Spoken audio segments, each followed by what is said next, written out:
Hi, guys.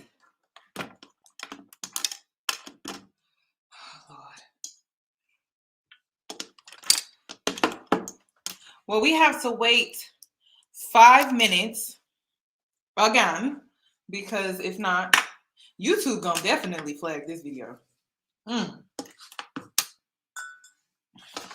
So I have my notes here, and I'm gonna put a disclaimer in here because I have to for legal reasons, but I'm waiting for everyone to get in here. Okay. Let me.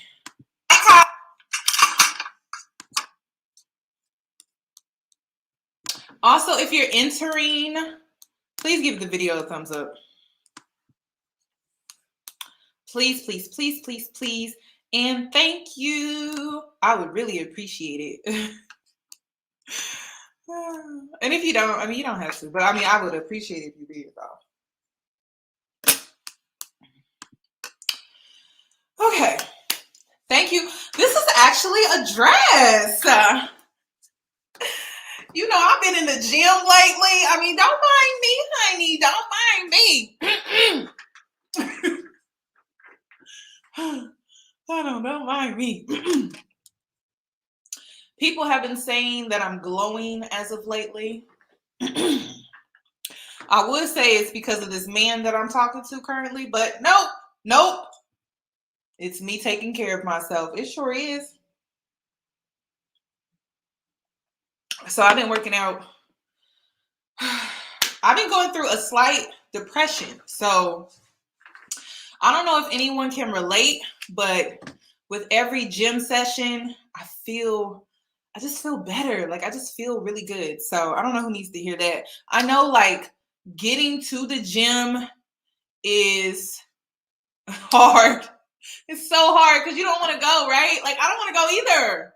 So if you want to go and I go, just know we in there at the same time. Okay? Yeah. But I will say that I feel 10 times better than what I did when my first day. I feel so much better. Still not at my healthiest emotionally and mentally, but I'm in a better place than what I was. Essence, I remember last year when I stumbled upon his channel, this disruptive male, very bothersome content. Then he got rid of it. That's what I'm like. That's another thing. I was looking, as I was doing research on this topic, he has YouTube channels all over the place. Small ones. That's why I'm like, how did he become a millionaire on YouTube? But apparently he deleted that channel that he became famous off of. But we're going to get into that. I just wanted to show some love. Thank you, Vibes. And yes, I remember you from Instagram. So thank you for supporting me on both platforms. I just wanted to show some love to you, Yoni. Thank you for everything that you do. You're an inspiration. You look beautiful, by the way. Thank you so much. So sweet. Okay. We're almost at 5 minutes. Y'all know I have to wait 5 minutes. And I don't like waiting. I like jumping right into it because this is something else. Now, let me go ahead and get the disclaimer out of the way because they can't flag that. Listen, this topic is very sensitive. And if you've ever gone through sexual abuse and it's not something that you are over or something that you have healed from, I don't advise that you watch this video at all. Also, even if you haven't gone through a sexual assault or a sexual abuse type situation or molestation or something like that, I don't advise that you watch this video at all. At all. If you want to support it, give the video a thumbs up and keep it moving. But I don't advise that you watch this video. Or if you are just a person that is overly sensitive, I don't advise that you watch this video because of the topic. It has a lot to do with sexual abuse, sexual assault, molestation, and just predatory behavior. So if you can't handle subjects or topics like this, I don't advise that you watch it. The reason why I'm bringing this topic or this situation to my platform is because I don't see a lot of people talking about it with large platforms For two reasons. This is just me in my opinion. I think it's because, listen, you can get sued talking about this. That's another thing. People came at me and DM me talking about, why aren't you talking about this? First of all, I didn't know because I haven't been in tune to what's going on in these social media streets, especially on YouTube. And then secondly, which later on, I'm going to be talking about Cynthia G's black male abortion rhetoric. I'm going to be speaking on that later. I didn't even know about that. So I have been MIA. I ain't gonna lie, I've been taking care of myself. I have not been on social media like that. And even on Instagram, it's like I'm just throwing up posts just to stay active, but I'm not I'm not present really. So I'm sorry, but I just needed to get myself together. And when you're trying to get yourself together mentally, emotionally, and spiritually, like, you just can't consume social media. It's just too much. So there's just a lot going on that I didn't know about. But I think a lot of your faves are not talking about this because, you know, they're a legal risk when it comes to this conversation. But listen, my ancestors, they got me. So I'm not worried about it. So are we at the 5-minute mark? Okay. So once again, I'm going to give another warning. If you cannot handle topics like this that are sensitive, please do not watch any further. Please. If it becomes too much, because the verbiage in this video is very graphic and it's disgusting. If you cannot handle it, I don't advise that you watch. Please log out. If you are under the age of 18, please don't watch this video. Please log out. Honestly, I would want my kids to watch this, but because of YouTube guidelines, if you're under the age of 18, I have to say, please log out. But I feel like kids need to be aware when it comes to situations like this. So I'm going to go ahead and get started. If you don't know who this man is, his name is Glendon Cameron. If you don't know how he became known or how he became a millionaire, he is a finance guru. Now, he did other topics. He was a businessman / life coach. You know how that goes on these YouTube streets. A mess, if you didn't know. A mess. But yeah, he was a businessman and coach. He became a millionaire off of that. He's also an author. He's an author, YouTuber, and entrepreneur. And he has over 17 years of experience ranging from business development, digital marketing, and outside sales. And he's also a founder. So he has, most would call him a high value man. So he's a very successful businessman. Now, I'm going to pull up a video because for whatever reason, there were not a lot of black male channels that spoke out about this.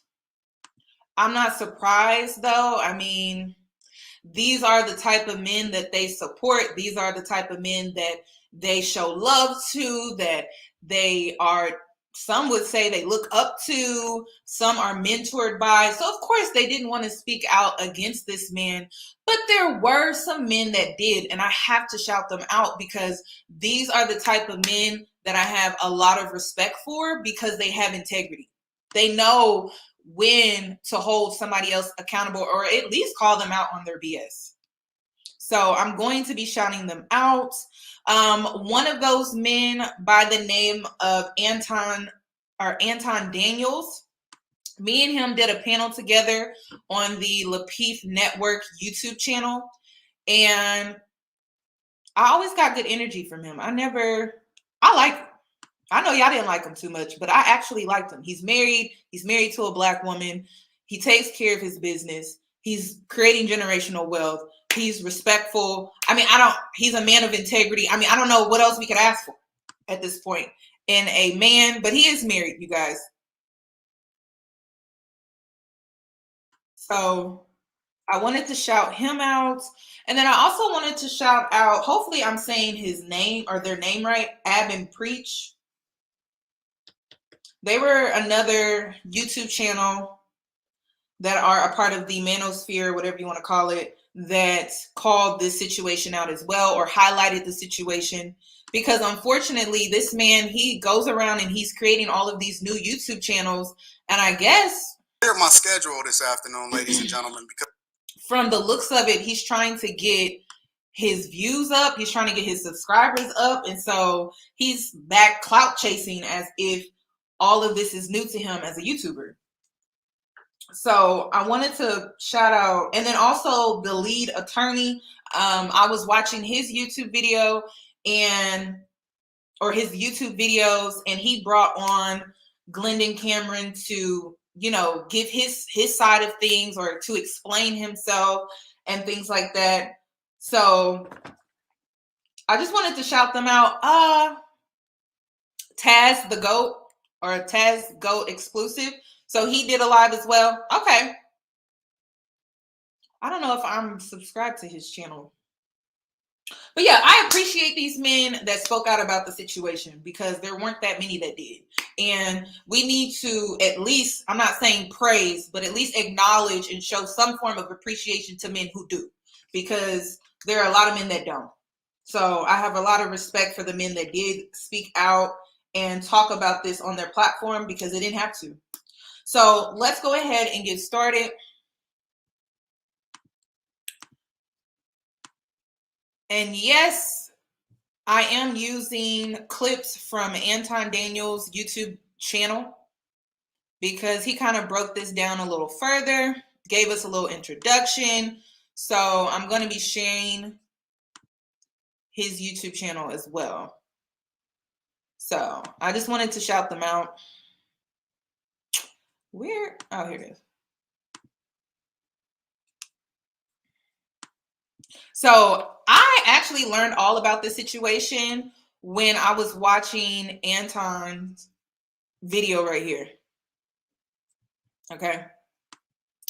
This video right here. Now, of course, the original video was taken down. The original video, which everyone keeps saying that the original video was an hour long, but it was taken down. He has the original video, if you're interested, on his Patreon. So if you want to go to his YouTube channel, you can go to his YouTube channel, and let me see, what is the name of his channel though? If you are interested in watching the full video, you can, but YouTube has taken the video off of their platform completely because it's very disturbing. Oh, am I showing y'all my screen? Oh no. But let me get Anton his channel. Or if you guys could put his channel in the chat box.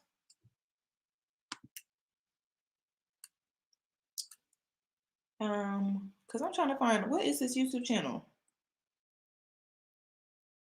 Is it just Anton Daniels?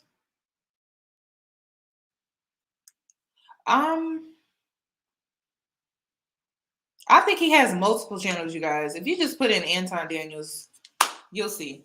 Oh, Tony Gaston talked about it. See, I missed that too. I missed that too. But I'm going to go ahead and jump right in. If you want to put his YouTube channel down below, please do. Am I blurry? Like, I don't understand, because I have my Ethernet cord plugged in. Let me know if I'm blurry, you guys. But I'm going to go ahead and jump right in.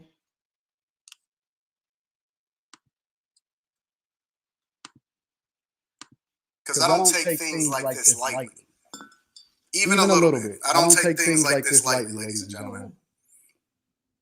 But we're going to have to have a conversation. We're going to have to bring Glendon Cameron to the front.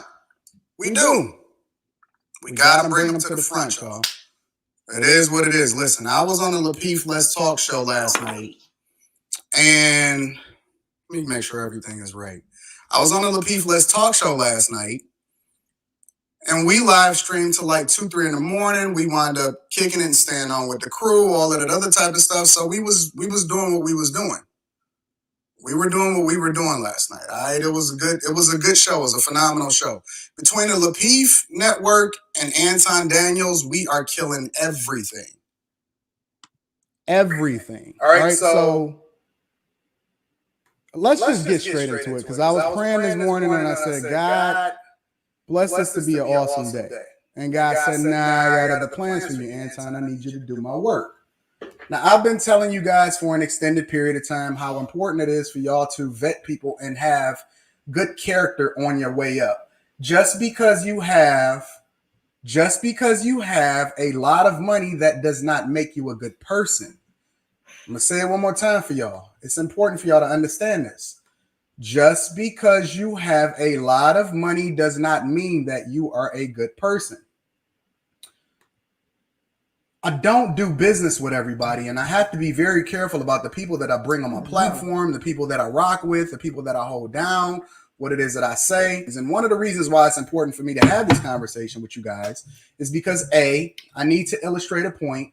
B, I was going to, I was very much in a... Okay, is the echo better, you guys? Is the echo better? Is the blurriness better? That's why I hate going live. It's just like, oh, okay. I have echo cancellation. I don't know what else it could be unless it's YouTube. Okay, it's fine. Okay. Are we good? As long as it's okay. I'm still working on it. Okay. I'm gonna have to always check that audio situation. Okay, there's no echo. Okay, so let's go ahead and get right back in. So Anton is just giving you a little bit of a background about the situation, and he's really big on not bringing certain people onto his platform that does not align with his principles, morality, integrity, things that matter, things that people don't want to acknowledge anymore as long as they're getting money, that type of stuff. So I'm going to go ahead and continue to play this clip.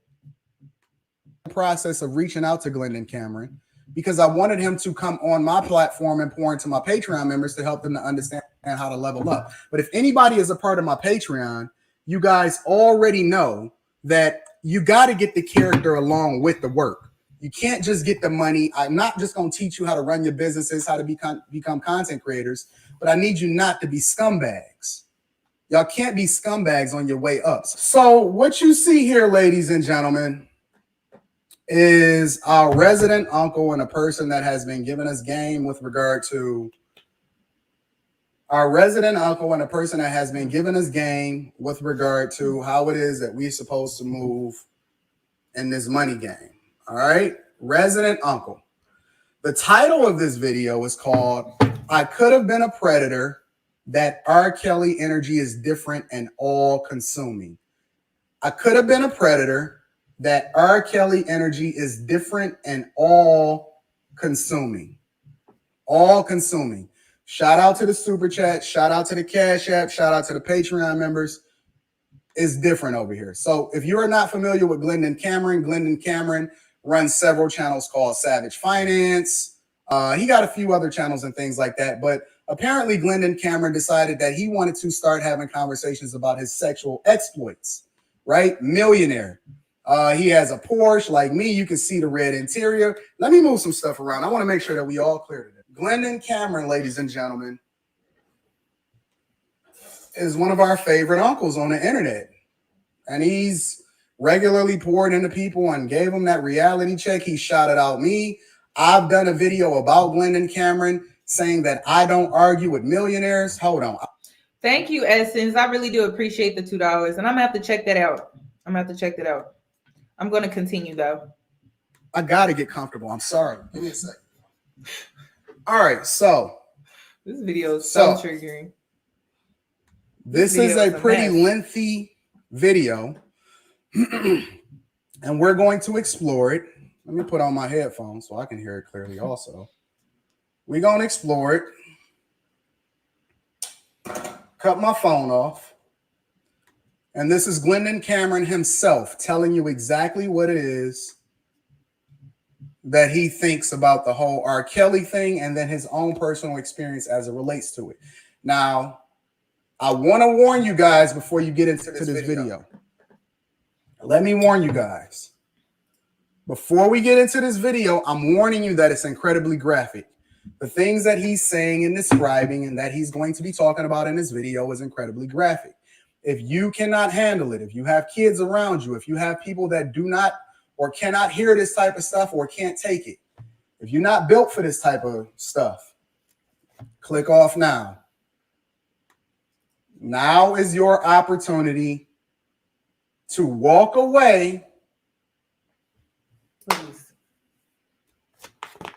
Now is your opportunity to walk away from this conversation if you do not have the stomach for hearing things that may be graphic, especially as it pertains to sexually exploitive things in regard to kids. Okay. So before we get started, you guys, okay, this is where it gets horrible, okay? If you are not in a position so where you can handle this, do not watch. Please, if you have kids, do not watch this in front of them unless it's for educational purposes and you're monitoring it and educating them. Okay.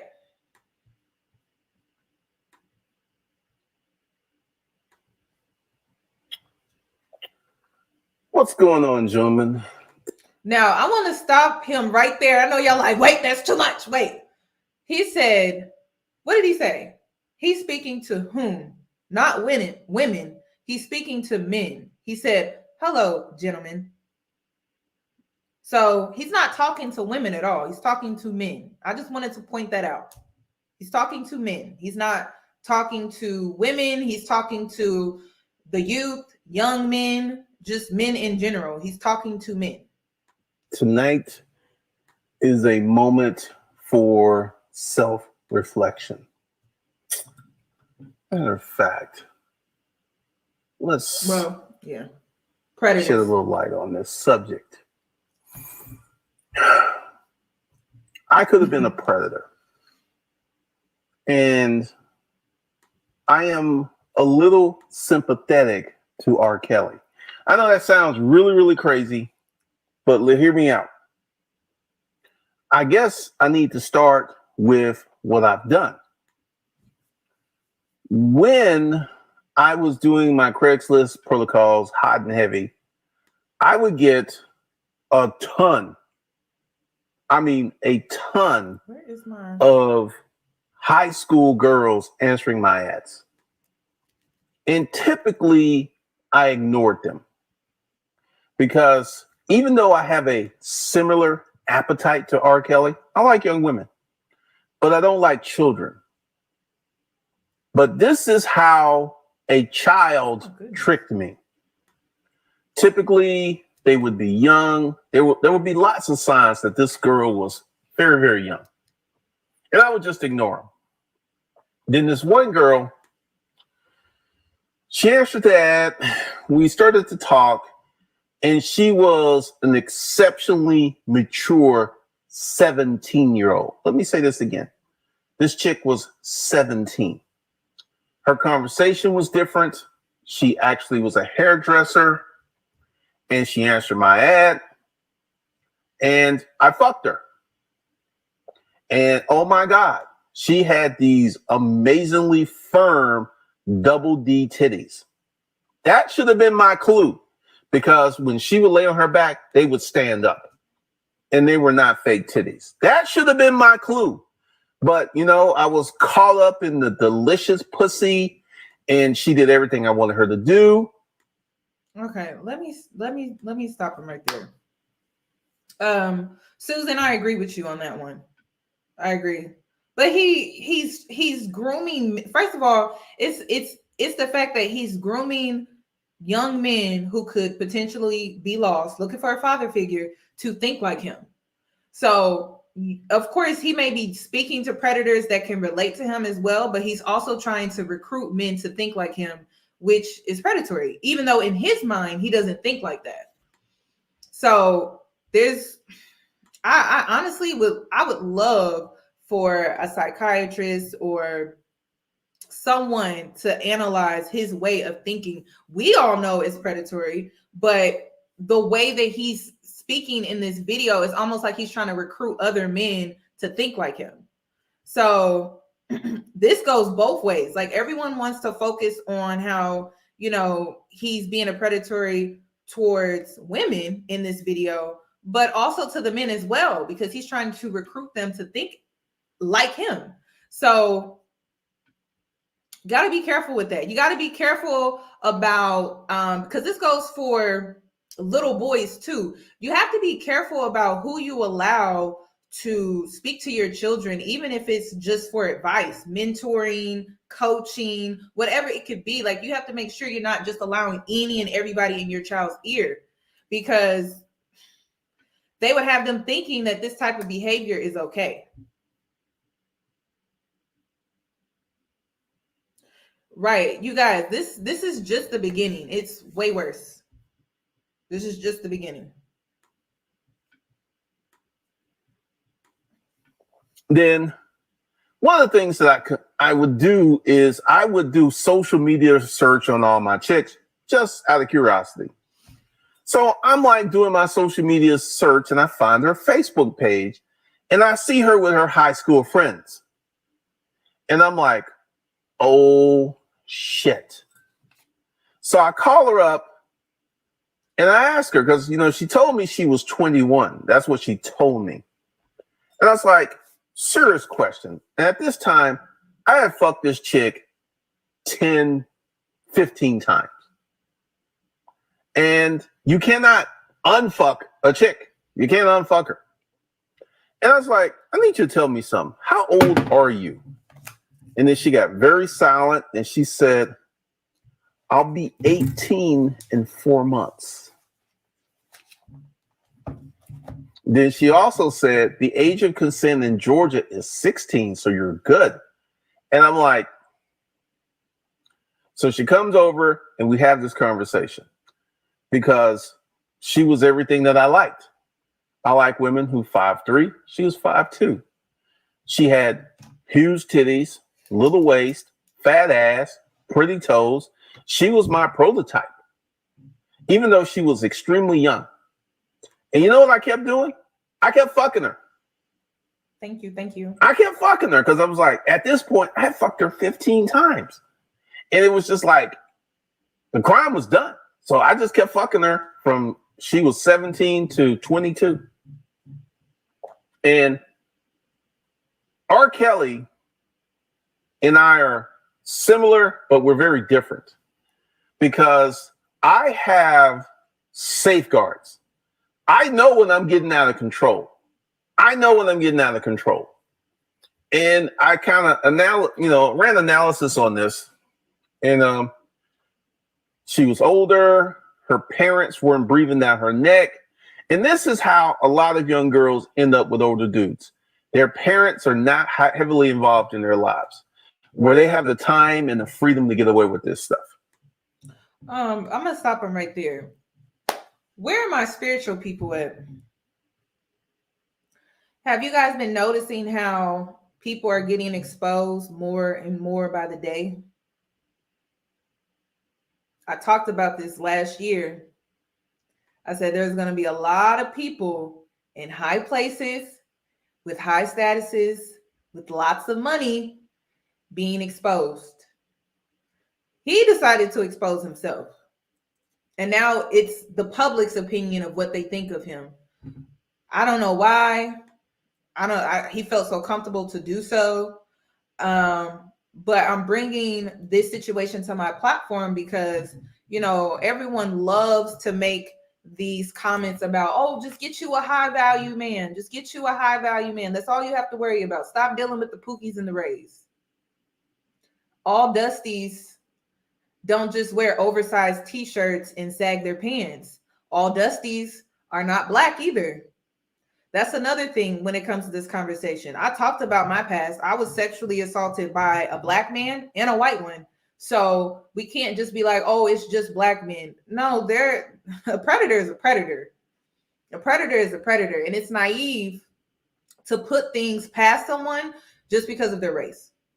And you don't want to do that.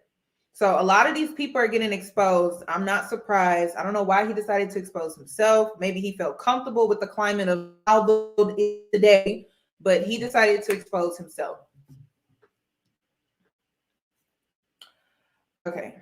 So yes, he's high value. Yes. Thank you for the $4.99. Yes, he's considered to be high value. He would be considered to be high value within the Black community. It is what it is. So, and then we have people like, Kevin Samuels grooming men to fake it before they make it by wearing suits. So listen, the nice guy is not the guy you can trust. I tell people that. I tell women that all the time. The fact that he went public with this, thank you, Jake. Yeah. But I'm telling you, this spiritual warfare is real. If you are a spiritual person, you know what I'm talking about. People will be exposing themselves. The truth will always come to light. So he decided to expose himself. It is what it is.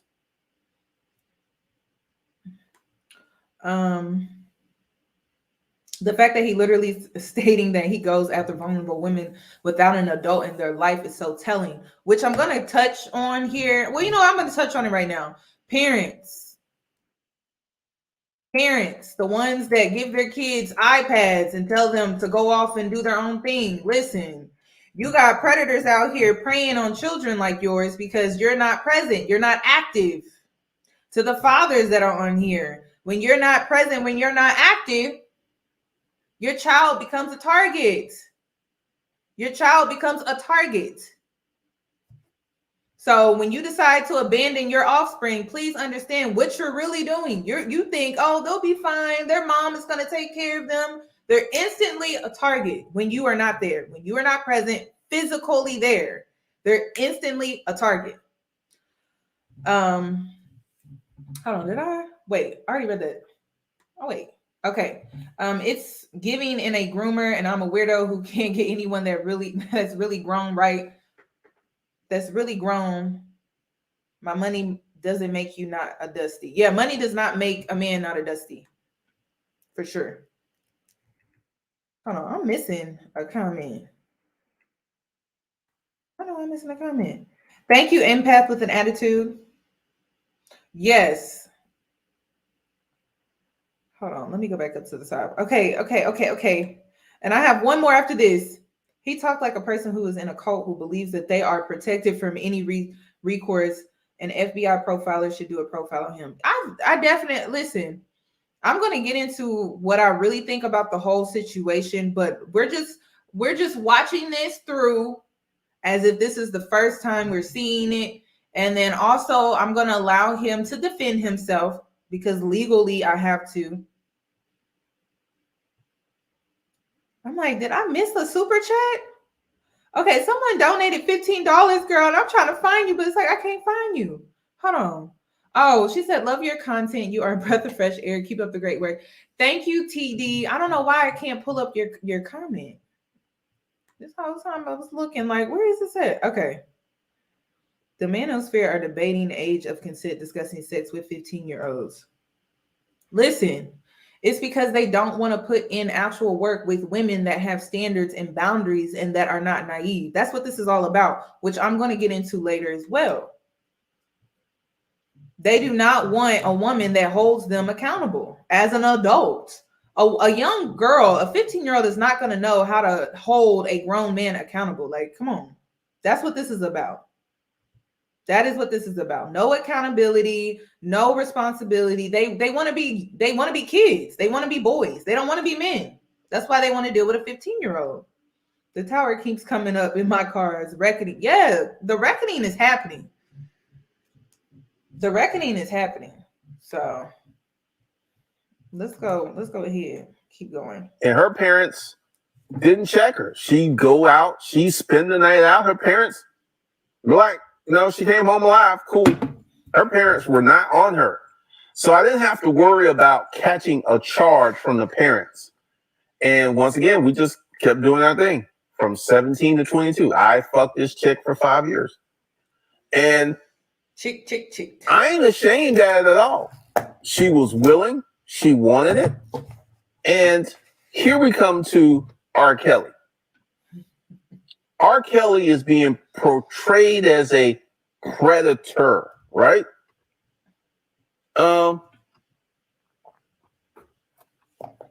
Did he hold a gun to these women's heads? Years and years ago, back before the internet, I saw the R. Kelly tape. If you remember, there was a VHS tape that was sold around in barbershops, and it was him. It was him. He was peeing on this girl. He was having sex with her. It was 100% him. And this is where R. Kelly went wrong. R. Kelly was a good-looking man. R. Kelly had fame. R. Kelly was rich, and he was reckless. See, he has that appetite. And I'm going to try to explain this appetite to you guys who don't have this. I got to stop him. I got to take a break. I want to point this out. And this is why from the beginning of when hypergamy first took off, like when it started to trend, I was hesitant because first of all, it wasn't being taught to me in the proper way. I thought hypergamy was about, marrying rich. And a lot of women, they push that with hypergamy, but hypergamy is not always about marrying rich. It's about, at least entering a new status or a new class within your lineage, depending on who you decide to mate with or procreate with. Great. But to the women that were pushing, get a man with lots of money and stuff like that, they're not preparing women for men like this. And that's why I couldn't really get with it. And I'm only saying this from hands-on experience. Men with money, they feel like they're untouchable. Men with money feel like they can get away with just about anything.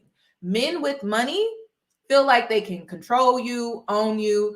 And also this goes for the same for young girls who want to date older men. Okay. A lot of men date super young because they want control. A lot of men date super, I would say, naive girls. Yes. The naive women, the woman that's, the least experienced, they target you because you're easier to manipulate and control. So they'll go after you. Like a lot of women think, oh, it's because I'm young, I'm youthful, and I'm pretty. I mean, partially, but a lot of it has to do with the fact that you're inexperienced. And I was talking about this on my Instagram. I said the inexperienced woman is in the same lane as the woman who is experienced, but chooses to deal with men that are not good for her. I said this in my Instagram live, I think last week.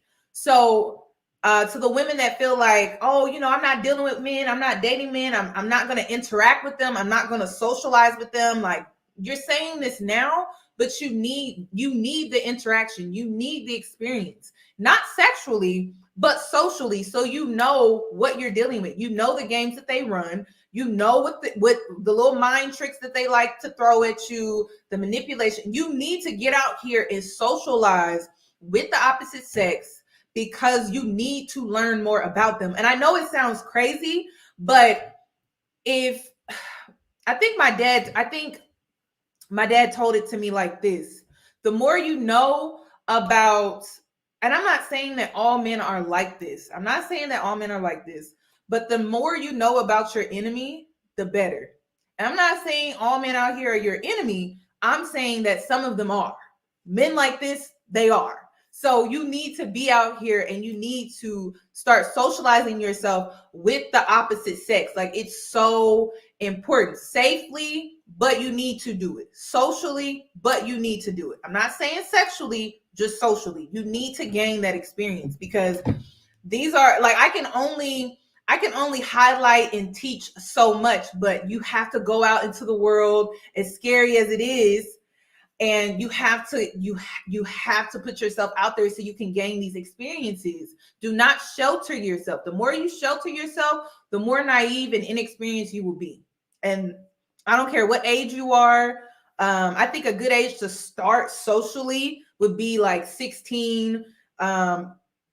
Just socially. That's around the time where you go to dances and stuff like that. And then, 18, college. Don't just lock yourself in a dorm room. Get out and socialize with the opposite sex so you can basically learn, because that's what men do. They study us, and we need to do the same. You need to study men. You need to study how they think, how they move, how they do business, how they deal with money, how their emotions are when money is tight or they don't have a lot of it. You just need to study them. I cannot stress that enough. Study them. Study. You need to study the opposite sex so that you are protected. This is about your protection. You need to study them. You need to observe them. You need to observe their behavior and different types too. Different types, different personalities. The more experience you have, the better. I'm not saying get out here and be sexual. I'm saying study men. Study them. This appetite. Because the normal man doesn't have this appetite. But there is something special about fucking a young girl who's doesn't have a lot of miles on her. She doesn't have a lot of experience. I remember this chick, she was 22, and she did not have a lot of sexual experience when we started messing around. And I pulled out my dick, and she was like, "You think that's going to fit?" So I knew that this girl had not had a lot of sexual experience. And there is something special about fucking a chick who doesn't have a lot of sexual experience. Yo, it gets because worse. Everything you do to her is fun. It's all brand new. And if you've got that type of appetite, it can be insatiable.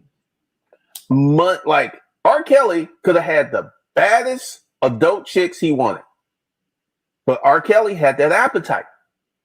And this appetite could be the downfall of many, many men. Because, I'm not judging because I'm in a part of the kinky community. But R. Kelly the kinky community allowed his appetite to literally wreck his life. Because once you get into orchestrating a trafficking syndicate, what does this mean? R. Kelly was having other people find and vet girls for him. And that's when it got out of control. This is the reason that I never got caught, because I never brought anyone else into my circus, so to speak. When I was doing it, was just me and the girls. Never, ever brought anyone else in the circus. But here's my problem. He's being portrayed as a predator, right? Because he is. Here's the thing. Remember when I started this video and I told you I had all these high school girls answering my Craigslist ads? Did I have a gun to their head? Did I ask them to reply to my ads? They were searching this out. So this is why I have a problem with the predator label. Because they were willing. You see how a predator tries to justify his actions as if they are right? Because in order for the high school girls, there were so many of them, right, to reach out to him, he had to fish for that. They weren't just seeking him out. He had to fish for it. So I wonder what these ads were saying. Like, that's what I want to know. What were these ads saying? And this is why I feel like he should be investigated, because, again, we can't accuse him of something that we don't have evidence on, or we don't have evidence to prove that, this is in fact true, because clout chasing is one hell of a drug. And now he's claiming that this was all a social experiment. So we can only go off of his word until victims start to come forward. So I don't get that. I want to know what did these ads say? That's what I want to know. Participants in the dynamic. I can tell you, I remember this one girl who answered my ad, and she was 15 years old. 15 years old. We were talking and stuff, and I knew I was never going to meet this chick. I just talked to her, and she sent me dirty pictures. She was running 100 miles an hour in that direction. I agree. And I'm quite sure that she hooked up with some older men. You hear of girls who are 15, 16, 17-year-old hooking up with 30, 40-year-old men. You know how common that is? let me tell you something that happened. And it's kind of out there. I was running my ads, and I had this woman who was a mother. And she was like, "Are you a black bull?" And I was just like, "Yes, I am." And she says, "I have 2 daughters, and I want to properly train them. I want you, and in the future, we may actually breed them." See, if you guys don't know, there's a whole, the sexual underground, shout out to Ron Wills. There's a whole sexual underground of white women who love having sex with black dudes. And they really love having sex with black dudes with big dicks. And once again, you will see. So she and I was sitting there like, this can't be real. I'm going to stop him right there. I just want to point this out because, woo! To any person out here, male or female, the more success you get, they say new levels, new devils. And unfortunately, it's really sounding like he has fallen victim to these new devils that are on his level, seeing that, he's of higher status. He has money now. So a lot of things are unlimited to him. He doesn't have a lot of restrictions because he has the resource, right?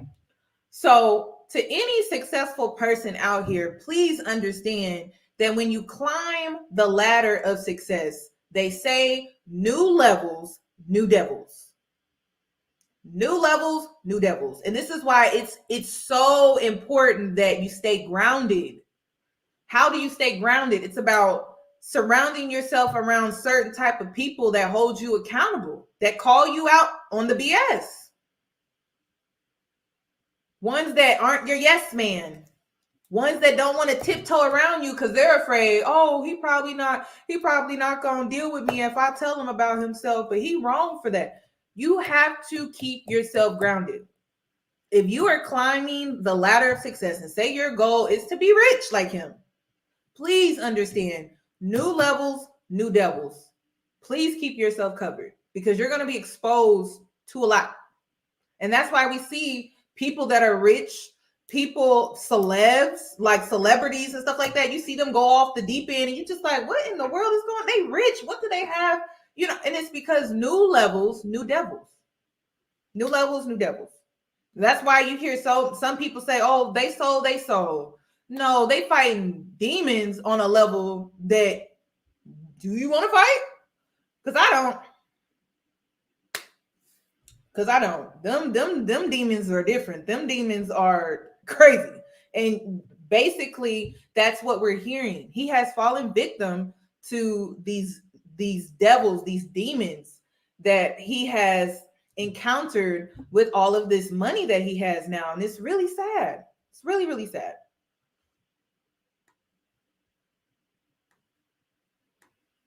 So she sends me photos of her daughters who are 16 and 17. And they're pretty frisky looking. So I play along. Oh no, there's no excuse. So I go to her house. I'm sorry. Absolutely and the mom none. was hot. And I have a conversation with her and I was like, so what do you want to do? And she says, it is the white woman's place to be the sexual fuck toy of the black man. And I was like, really? And she said, yes. And you know what I told this woman? She was about 40-ish, 45, 46, blonde, green-eyed, nice rack on her. And I said, bitch, get on your knees. And you know what she did? She got on her knees. And I took my dick out and I fucked her throat. And I was like, now this is what's funny. Her daughters were in the room. Let me say that again. Her daughters were in the room. So I fucked her throat. Then I told her to stand up, and then stripped butt naked. And then I fucked her on the sofa. And her daughters were on the sofa watching the whole thing. Okay, I have to stop him right there. Okay. You guys, I'm not calling him a victim, okay? I said he fell victim. His spiritual self fell victim to the temptations, okay? There was a video that I put out, and this old man was like, the black man has 3 devils. And we're hearing all 3 of them right now. Opportunities, women, and money. 3. Now, back in the day, he would have been a victim because black men had to be forced to do what he's doing today. That's a fact. So today he's not a victim. Like, he's not a victim. Maybe his spiritual side, but he's not physically. He's not a victim. He had every right to turn around. Listen, the devil wasn't even a victim.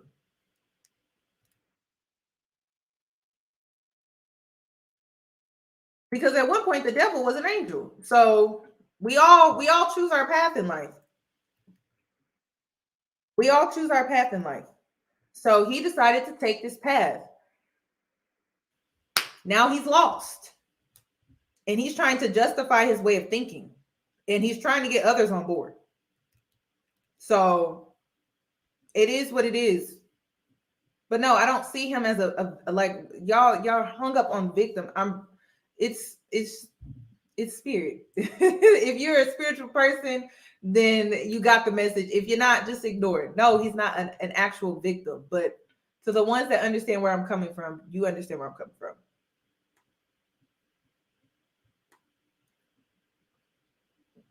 But what I do find interesting is, Cynthia G talks about stuff like this. She talks about how the black male pathology is just like this. And the fact that he's coming clean about it, it's very interesting to me. And she was like, this is how you take that big black dick, girls. This is how you do it. Oh my God. And I'm just sitting there like, is this fucking real? So I'm fucking the mom. Then the mom's like, come over here. And she calls the girls' names. And then she's like, get on your knees. And then she put my dick in her daughter's mouth. I mean, I almost nutted. It was like, because if you're kinky, this is like the epitome. This is the high level of kinkiness. And then she had the other daughter come over and suck my dick. And then essentially, I was fucking all 3 of them for about 5 or 6 years. I would go over, I would have the mom, and I would have them greet me butt ass naked. Yeah, this is what I'm talking about. When people say predator, I'm like, I'm trying to give you guys the other side of the dynamic. I'm trying to give you the other side of what's out there. And I personally don't think these girls were victims. I don't think R. Kelly's a predator. He has an appetite. And I feel that he allowed his appetite to get in the way of his life. So he's guilty of having an appetite, but I don't think he's a predator, because when you go out and you get a young girl and you ask her to have sex and she does it without a gun to her head, like this whole situation with the mom and the 2 daughters, I didn't have to do nothing except show up with a hard dick. That's all I had to do was just show up. And they would service me. I remember one Sunday, I fucked all 3 of them. I fucked the mom, I fucked the daughters. And the youngest one was really, really fucking tight. And their mom was like, yeah, we got to open up that pussy. And I mean, I was just sitting there fucking her. And their mom's like, that's it. Take that dick. Take that dick. And in the beginning, both of the girls were virgins. I took their virginity. And the young one, in the beginning, it used to hurt her. And she was like, it hurts, Mom. It hurts. That's such a big dick. It hurts. And then after a few times and I loosened up that pussy, then she started getting into it. Then she turned, to this day, this girl is a bona fide black cock slut freak. Whoever she's fucking right now is very happy. Very, very happy. Now, I have a question. So, once again, I don't believe... I can't do it. Do y'all want me to react to the second part? Because I really don't want to. Brown Goddess, thank you. Yeah, you're right. He is the uncles in Black families that they keep secrets. You right. Because I don't want to react to the second part. Like, I really don't. I think y'all got a good, fair interpretation of what that video was about. And it gets worse by the minute, you guys. It does not get any better. So I would like to move on. I don't know if you guys would like to move on, because that's a lot. Is it Yami? I don't know why I couldn't see your comment, your super chat, but she was saying he must be. Wait, why did it go away? Hun, can you copy and paste your comment? I don't know why it just went away.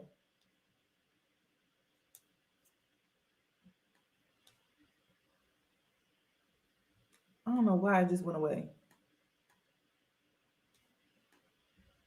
Okay, I need a break. Okay, I need a break. But I wanted to point out some things, though. Let me go ahead and go all the way towards the end, because towards the end, there's some things I wanted to highlight. I can't even stand his voice at this point. Okay. Now, of course, I wanted to make this video educational because I wanted to bring awareness to what he explained throughout this entire video, and it's grooming. So it says, what does it mean when a child is being groomed? Grooming is when someone builds a relationship, trust, and emotional connection with a child or young person so they can manipulate, exploit, and abuse them. Children and young people who are groomed can be sexually abused, exploited, or trafficked. And that's basically what, based off of his description within that video, that is what he is describing. Anybody can be a groomer, no matter their age, gender, or race. So I wanted to point that out because it's so imperative that we educate our kids on what grooming is. Hold on, I went too far. Hold on, I went too far.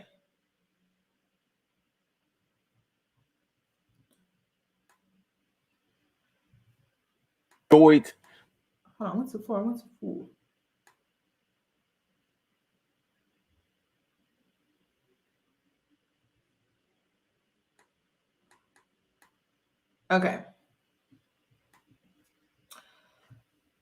Then the next, why do you keep doing that? Trying to talk about what? Okay. Oh, no wonder it was still going.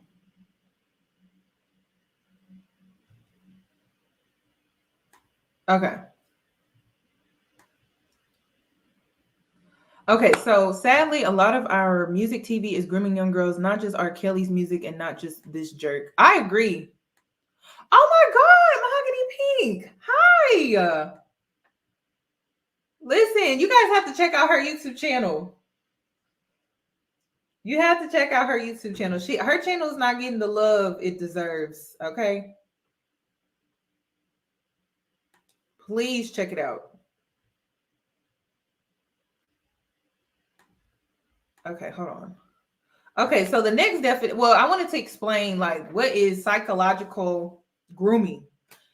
Has everything to do with the mind, but grooming is the predatory act of maneuvering another individual into a position that makes them more isolated, dependent, like to trust, and more vulnerable to abusive behavior. Now, if you guys understand my past, I've dealt with this type of stuff. Probably, I think the first incident that I ever had was I don't know what's going on. I think the first incident that I ever had was when I played basketball, and I'm going to say that was 6th grade. And I complained to my parents that I felt uncomfortable about this basketball coach that they had me working one-on-one with. And I was complaining to my mom. And that's another thing. Believe your kids. They're not always just making things up or overthinking or overreacting to things. Like, listen to your kids when they come to you with this type of stuff. This is how dysfunctional and demonic the community world has become. This demon can make videos about him abusing, and he has life off with his head. Yeah, listen. Girl, you said all I can do was nod my head. But like I said, one thing about predators, they isolate you. They isolate you, and they love to pick on kids that are quiet and kind of keep to themselves. They love to pick on kids like that. And I think I was like the perfect child for predators just because, you know, I didn't have a lot of friends. I wasn't that social, you know. I kind of isolated myself a lot.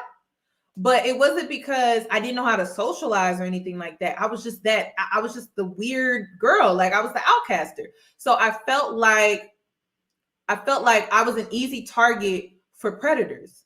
So if you have a child like that, talk to them. That was another thing. I didn't just openly express myself to my parents, friends, or anyone. Like, I really kept to myself. So because of that, I was an easy target for a predator. Sadly. They love to prey on kids that are, like I said, quiet, keep to themselves, maybe even shy. I was shy as a kid. I was insecure. Again, I just really kept to myself. They love kids like that. Thank you, Ariel. Yes, I have been thinking about making a podcast, but I'm trying to figure out this live stream, and it got me stressed. But thank you so much. I do appreciate the donation. Thank you, thank you, thank you. Also, sheltering your kids is the worst. I was sheltered as a kid, and it didn't prepare me for the real world. It didn't prepare me for real life situations. So sheltering your kid is not the best answer either. Being overly strict is not the answer either. Find balance, create open communication with your child.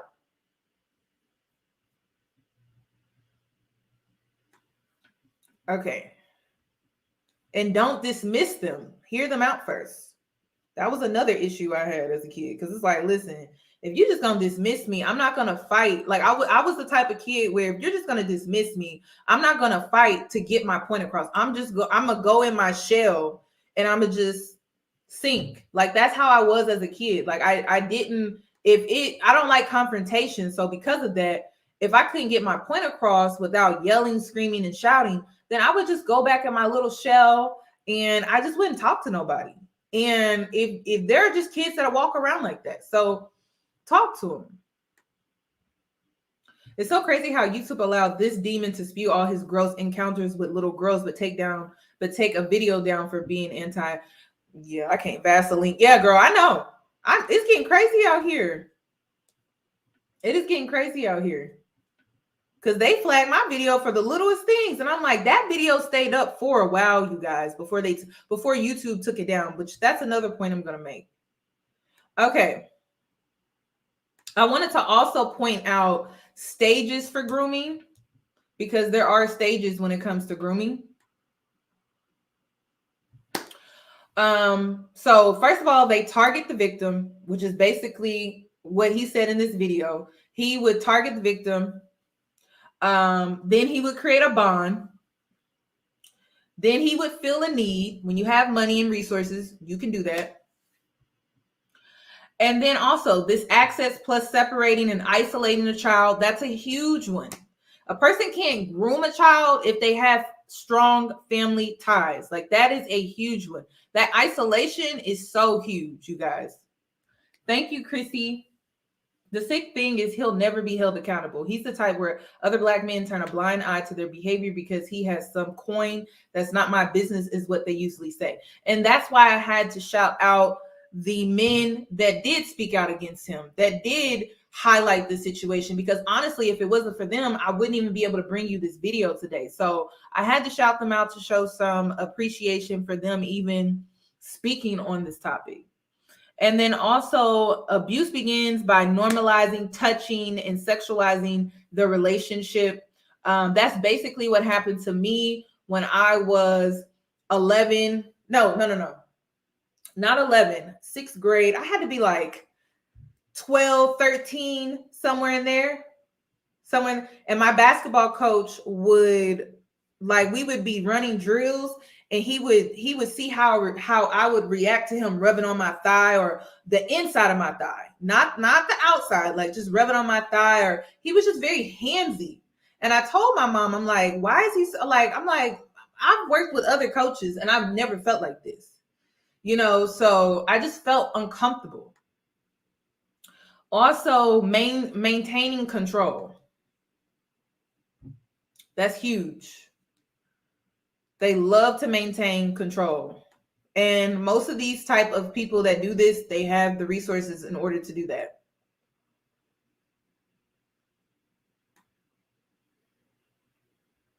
And then also, child grooming refers to an act of deliberately establishing an emotional connection with a child to prepare the child for child abuse. So once they get that emotional connection, and it's the same thing for us as women. This is why, like, as women, we have to be careful. Like, kids have to be careful, but women too. Because a lot of times, and this is why I tell you guys, when you're an open book and you speak on your past, whether it's your past relationship, your childhood trauma, anything that where you dealt with situations that could cause you to be codependent or overly needy and helpless and things like that, overly, right? A lot of men will seek you out to take advantage. So you have to be careful. I'm not saying don't be upfront with what you want when you enter situations with men, but I'm saying just don't be so open, because you don't know what type of man you're dealing with right off the bat. And a lot of these men put on a great front. They put on a great act. They call themselves high value men, and some of them are. And they put on this act to get you emotionally invested and connected to them, and then they start abusing you. You have to be careful. And to the women that feel like, oh, the only thing you have to do is date a man with money, listen, men with money, they're the same as men who are broke, because both of these men have emotional issues a lot of times. They have the same emotional, I don't know, like psychology at the, like, it's weird. Like it's just weird. Currently, child grooming occurred through the use of internet in the U.S. Child grooming is considered a federal offense. So yeah, this is definitely a federal offense.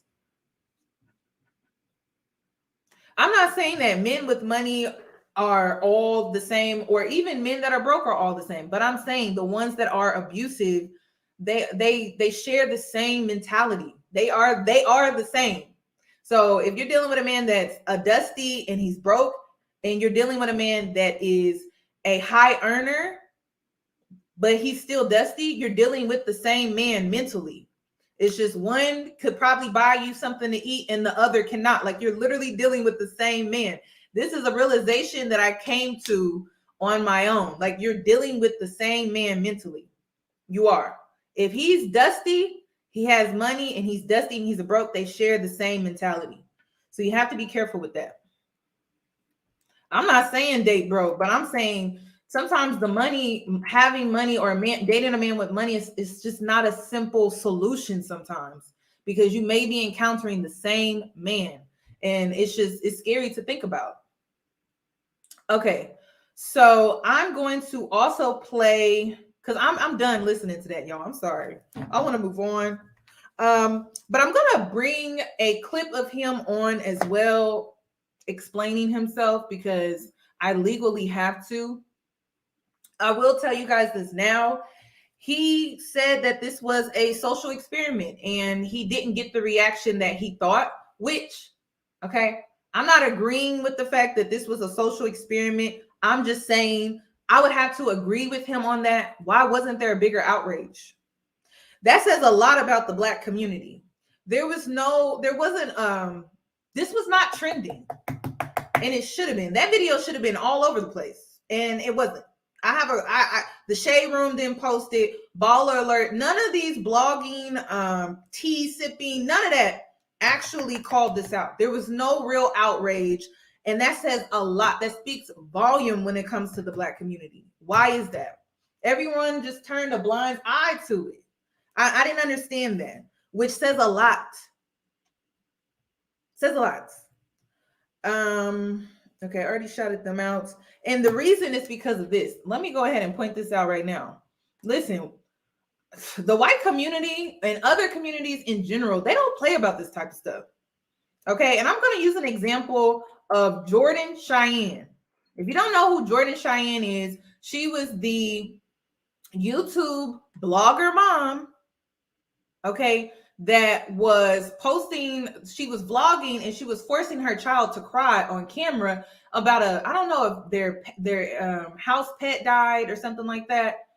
And listen, she accidentally posted this video by accident. She didn't mean to post it. She posted it by accident, and the white community ripped her to shreds.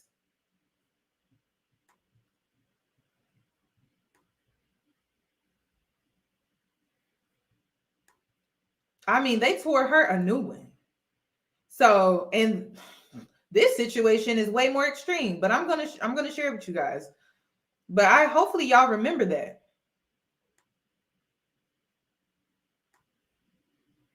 Yes, y'all, he's calling it an experiment. Yes, sadly. But I can't say what I think right now. Hold on. But y'all remember this video of this mom. It's okay. Come here. Come here. Look at me. We have to do this. Look at me. She's going to be okay. Repeat this. Say, Rosie is healthy. Look at me. Rosie is healthy. Look at me. Rosie's beautiful. Rosie is strong. She is healthy. She will make it. She will make it. She will make it.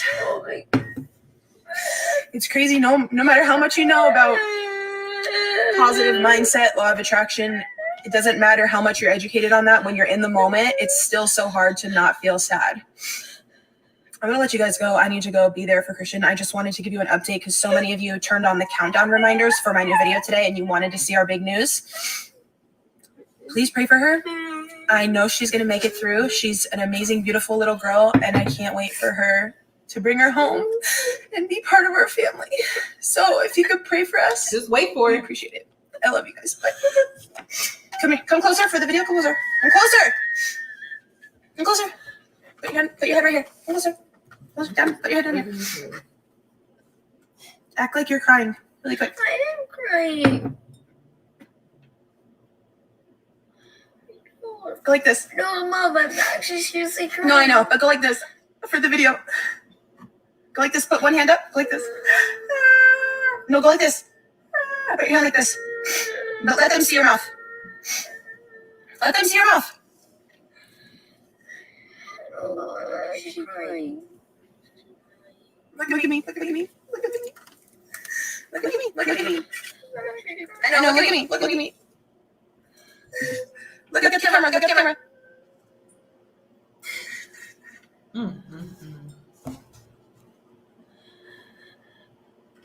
Okay. It's okay. It's okay. It's over. It's over. It's over.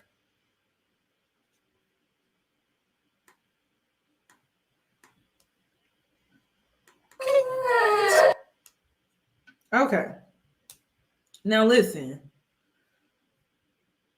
If you don't stay tapped in to the white community, I understand. But this situation blew up. It was everywhere. It was even on the news. It was trending.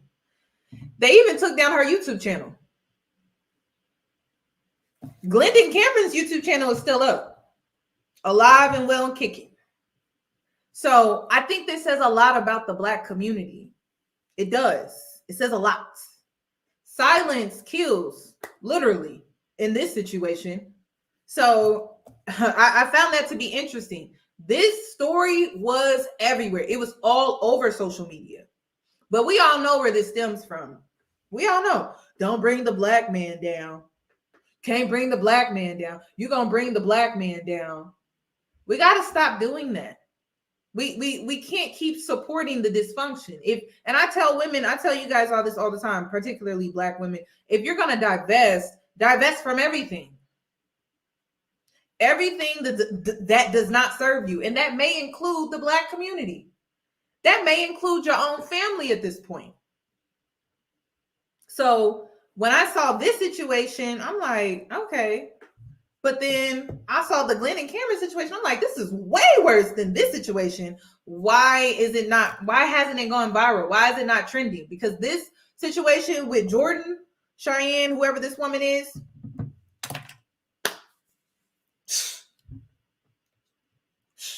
she was all over the place. She was even on the news. She was on the news, y'all. She was on the news. Then when Glendon Cameron posted that video was up for a while before they took it down. It wasn't even flagged until it started getting reported. So you guys, listen, I'm just the messenger. I am just the messenger. Okay, I talked about parents being present. Okay, now let's get into his response because I have to allow this man to defend himself legally. I have to add this into the video. You guys can come up with your own opinion on whether or not you believe him or not. That is on you. But when it comes to this part of the video, I'm going to be unbiased because I have to. And listen, don't be getting mad at lead attorney because he has to be unbiased. He had to be unbiased. Like, this is a very serious situation, you guys. Like, we can't, when it comes to situations like this, we can't be the public. We have to be of service to the public. So because of that, we have to be unbiased and we have to be fair. And it sucks. So I'm just keeping it real. It freaking sucks because I know how I feel and y'all know how I feel. I'm going to tell y'all how I feel on Instagram. I'm not going to tell you how I feel about all of this right here because, or maybe I'll do it on my Patreon. I'll have to do it on my Patreon. I may go live right after this so I can tell y'all how I really feel. Hold on, I'm trying to look. Oh, here it is. Here it is.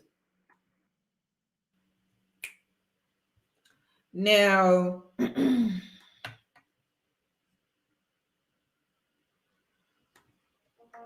goodbye and the spam call. Okay.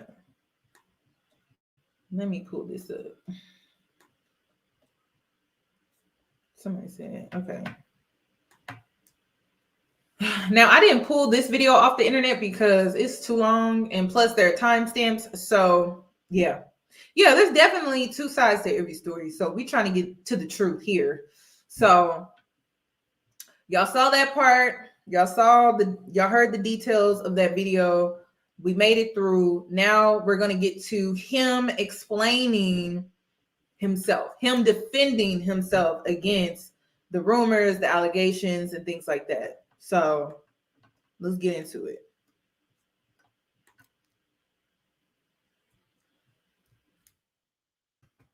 I'm like, where is it at? I hate how they're hiding this now. Like, it's so annoying. Oh, wait, this ain't it.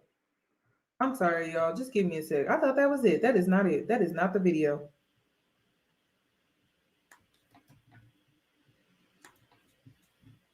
I'm like, what did I just click on? Let me go back.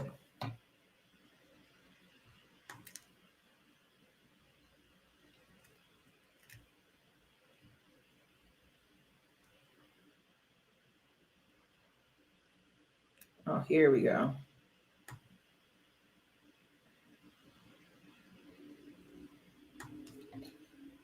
And I'm y'all, yeah, I know what y'all gonna say. Just give me a sec. Just give me a sec. Just give me a sec. Because I already know what y'all gonna say. Because I said the same thing. I'm like, what?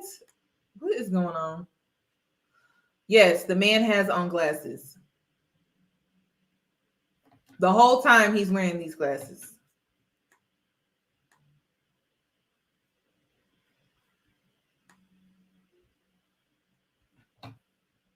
Hold on. Now, hold on. I'm trying to go to the timestamps because this video is long. It's so long. Okay. So let's talk about, I'm going to start with the fact that he was running ads on Craigslist. So he explains his whole reasoning or why he decided to run ads on Craigslist.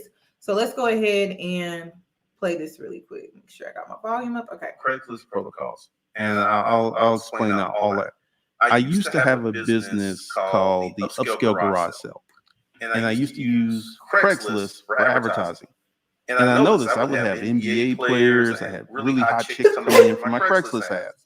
And at the time, Craigslist had a section called the dating section. And I started writing content for these ads. And in the beginning, it was horrible because I wasn't getting any results. But I stuck with it, and I stuck with it, and I stuck with it, and I kind of tapped into something. And I would get responses. I'll be right back, Nate. From, I'm sorry. I would get responses from high school girls every day. And this is the thing, and this is what's funny. 99.9% of them I ignored because, you know, the average high school girl looks like a high school girl. Oh, So the let's say one, you have to read an incredibly long you know email what? from The your one boss time that I you have don't to take finish a before video the off the meeting internet. starts.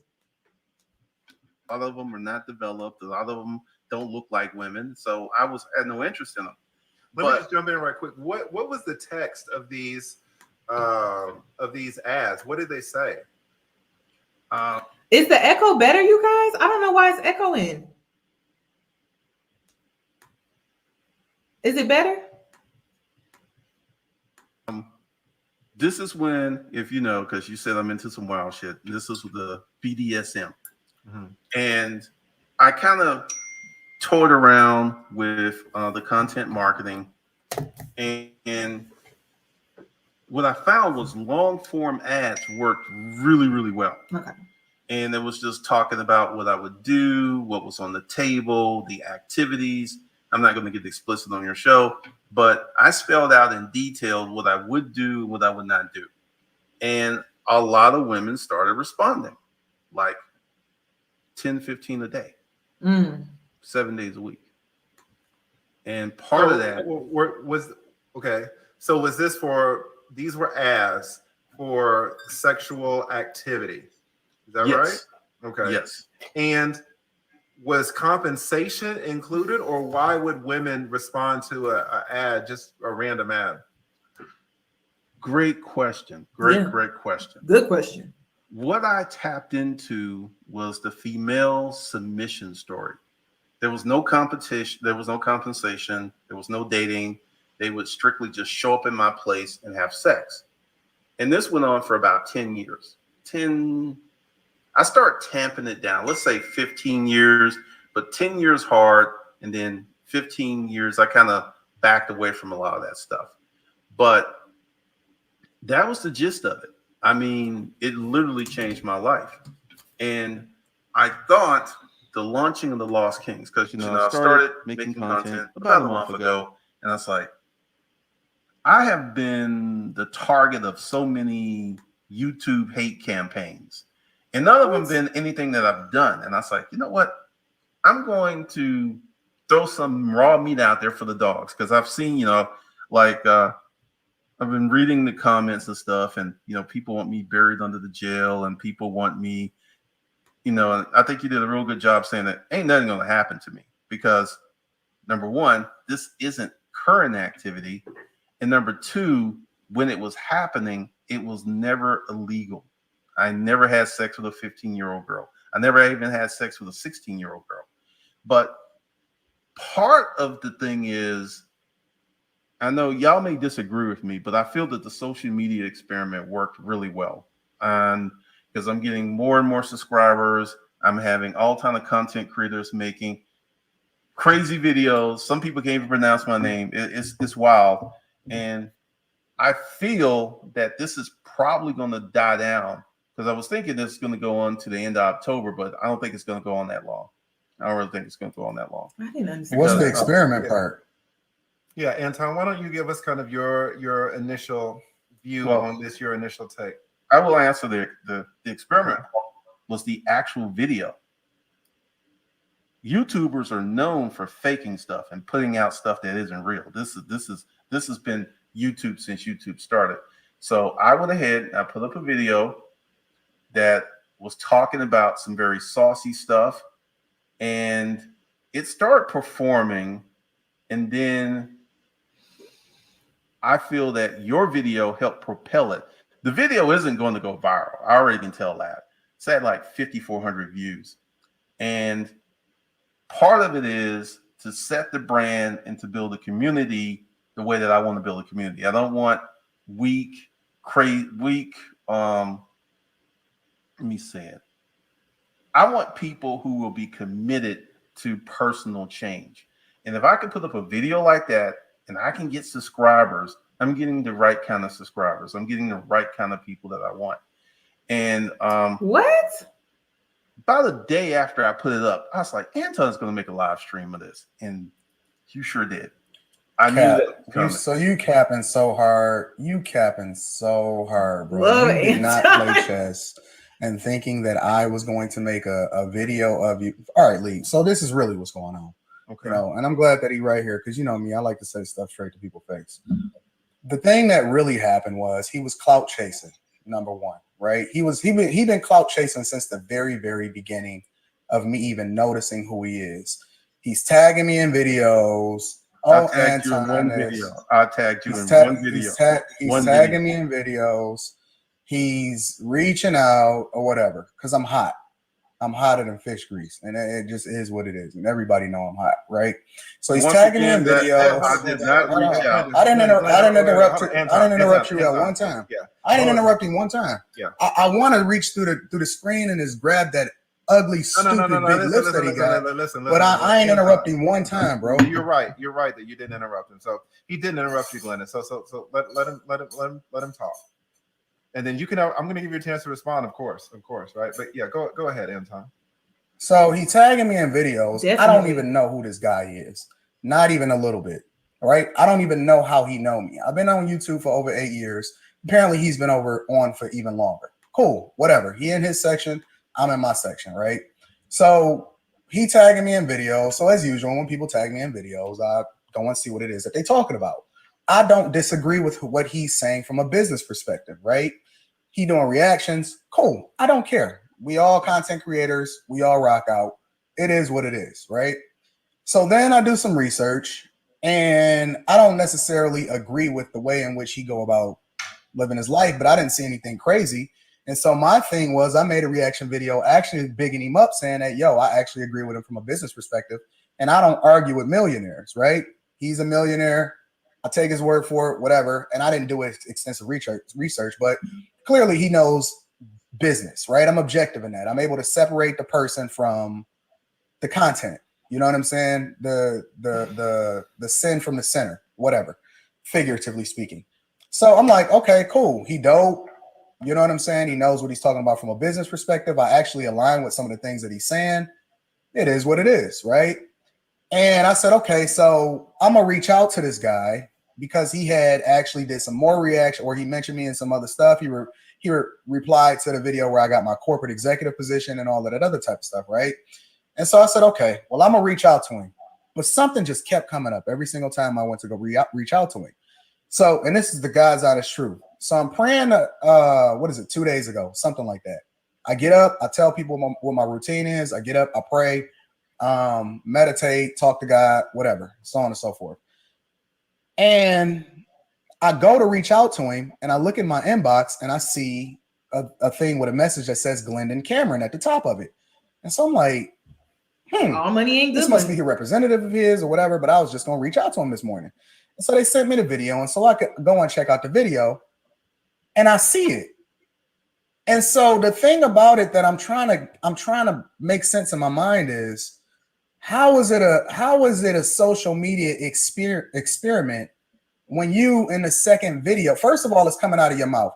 One of the things that he said in his reaction video is, if I was Anton, or what Anton should have did was reach out to me and say, is it true?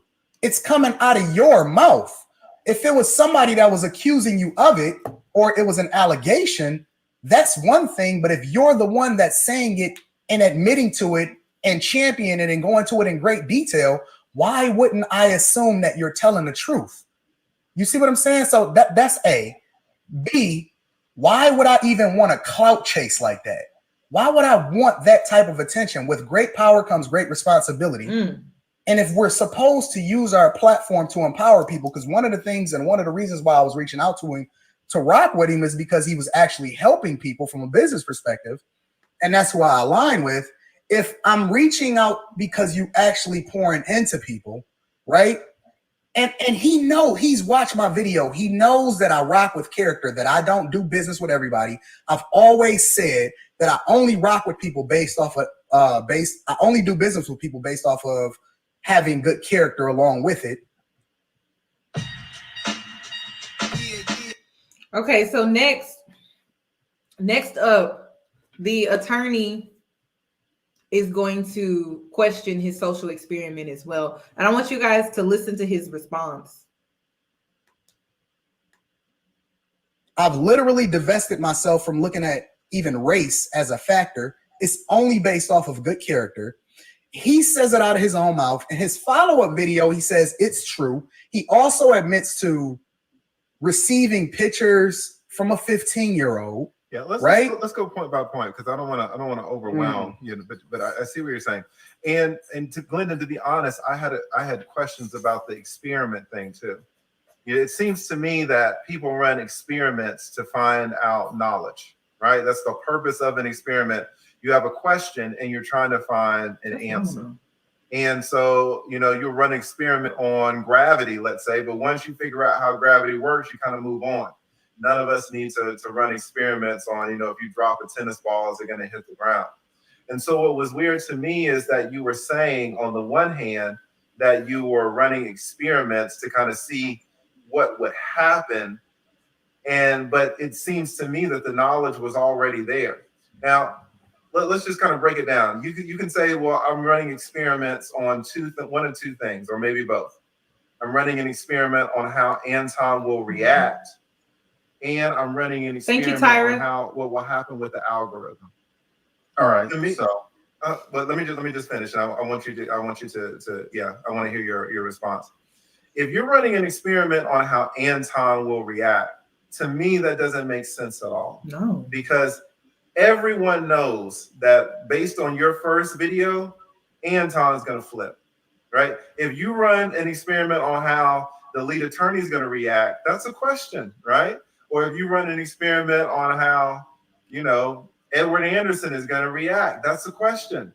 But everyone knows from the stance that Anton takes regarding righteousness, regarding religion, regarding premarital sex, right? Regarding even courting, everyone knows that if anybody's going to flip, it's going to be Anton. Like, there was no reason to run an experiment on that, because everyone knows how he was going to react. And you said it multiple times in the second video that you knew how he was going to react. So there's no reason to run and we all know that Anton is not going to accept anything really in that first video. If anybody is not going to accept it, it's going to be him.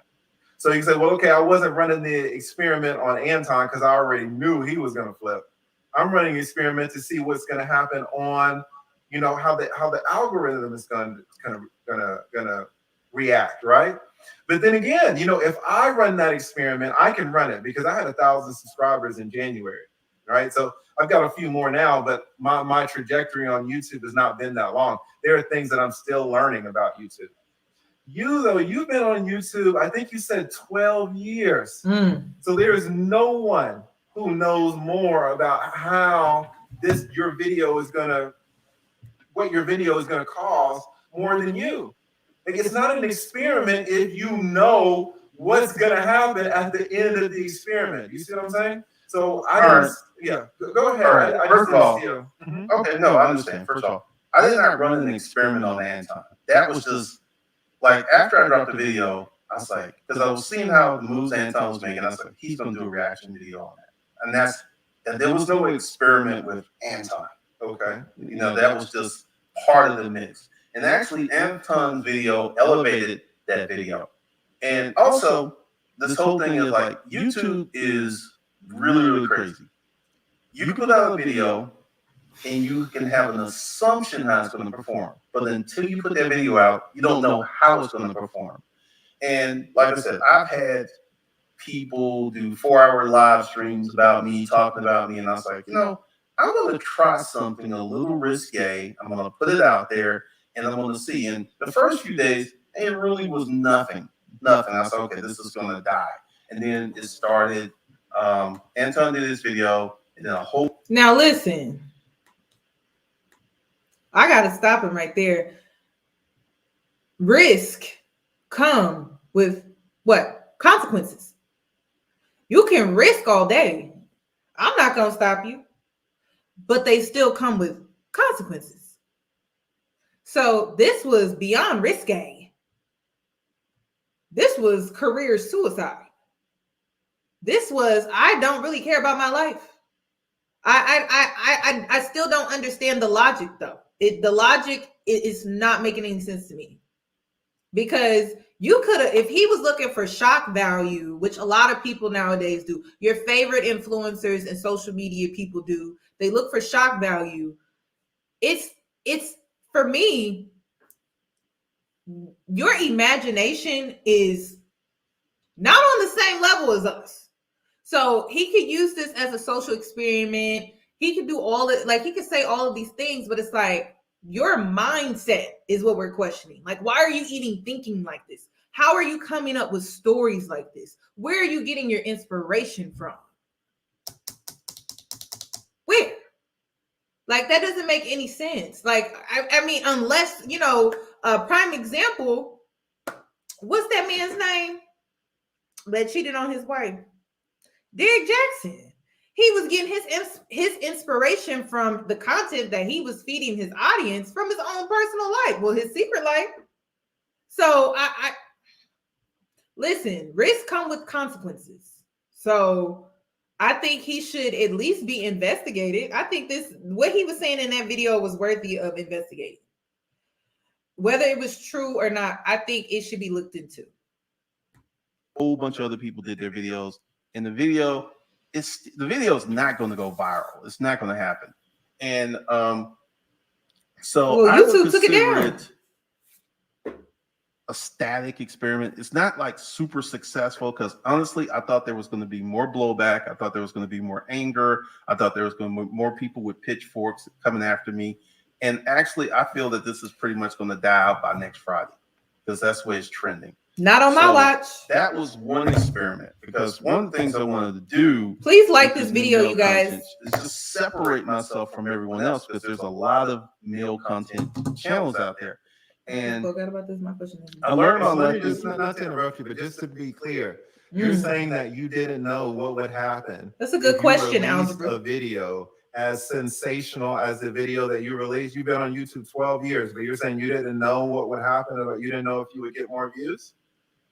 Yeah, because like I said, I put out videos that shocked me that did 100,000 views. And once again, like I said, my hopes was it would be more inflammatory, and it wasn't. So that's what I mean, because I was hoping that I knew it would be. Once again, I'm not surprised by the blowback. I'm not surprised by the responses, but I felt that there would be even bigger blowback. I felt there would be even a larger response, and that didn't happen. So that's why I said I ran an experiment. Yes, I had a feeling that this would get people upset. People would be mad.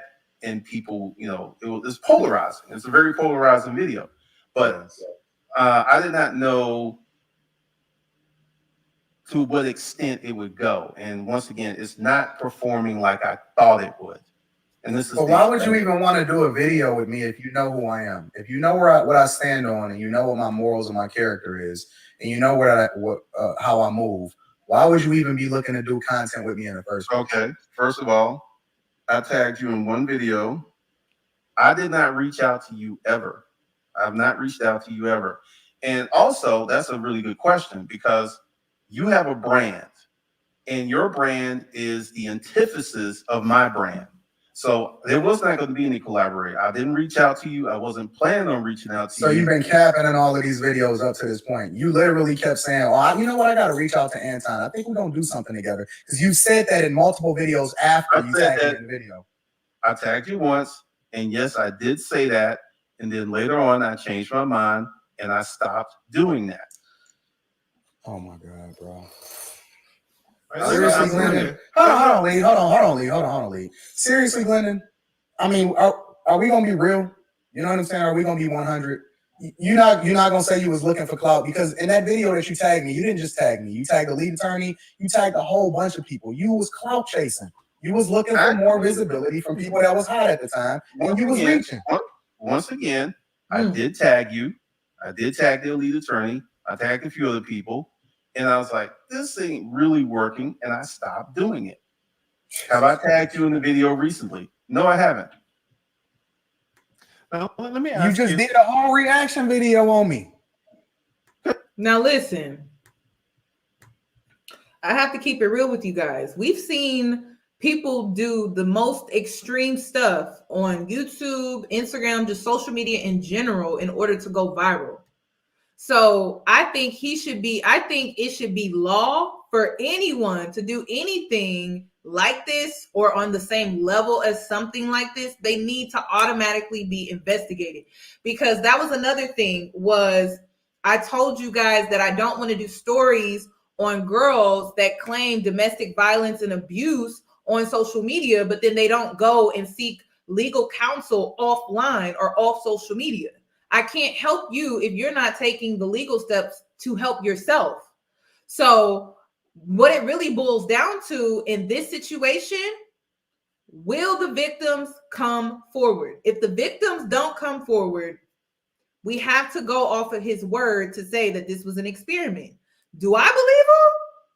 Does anybody believe him? I don't believe him. But the only way that we can prove that any of this is true is if victims come forward and he is prosecuting.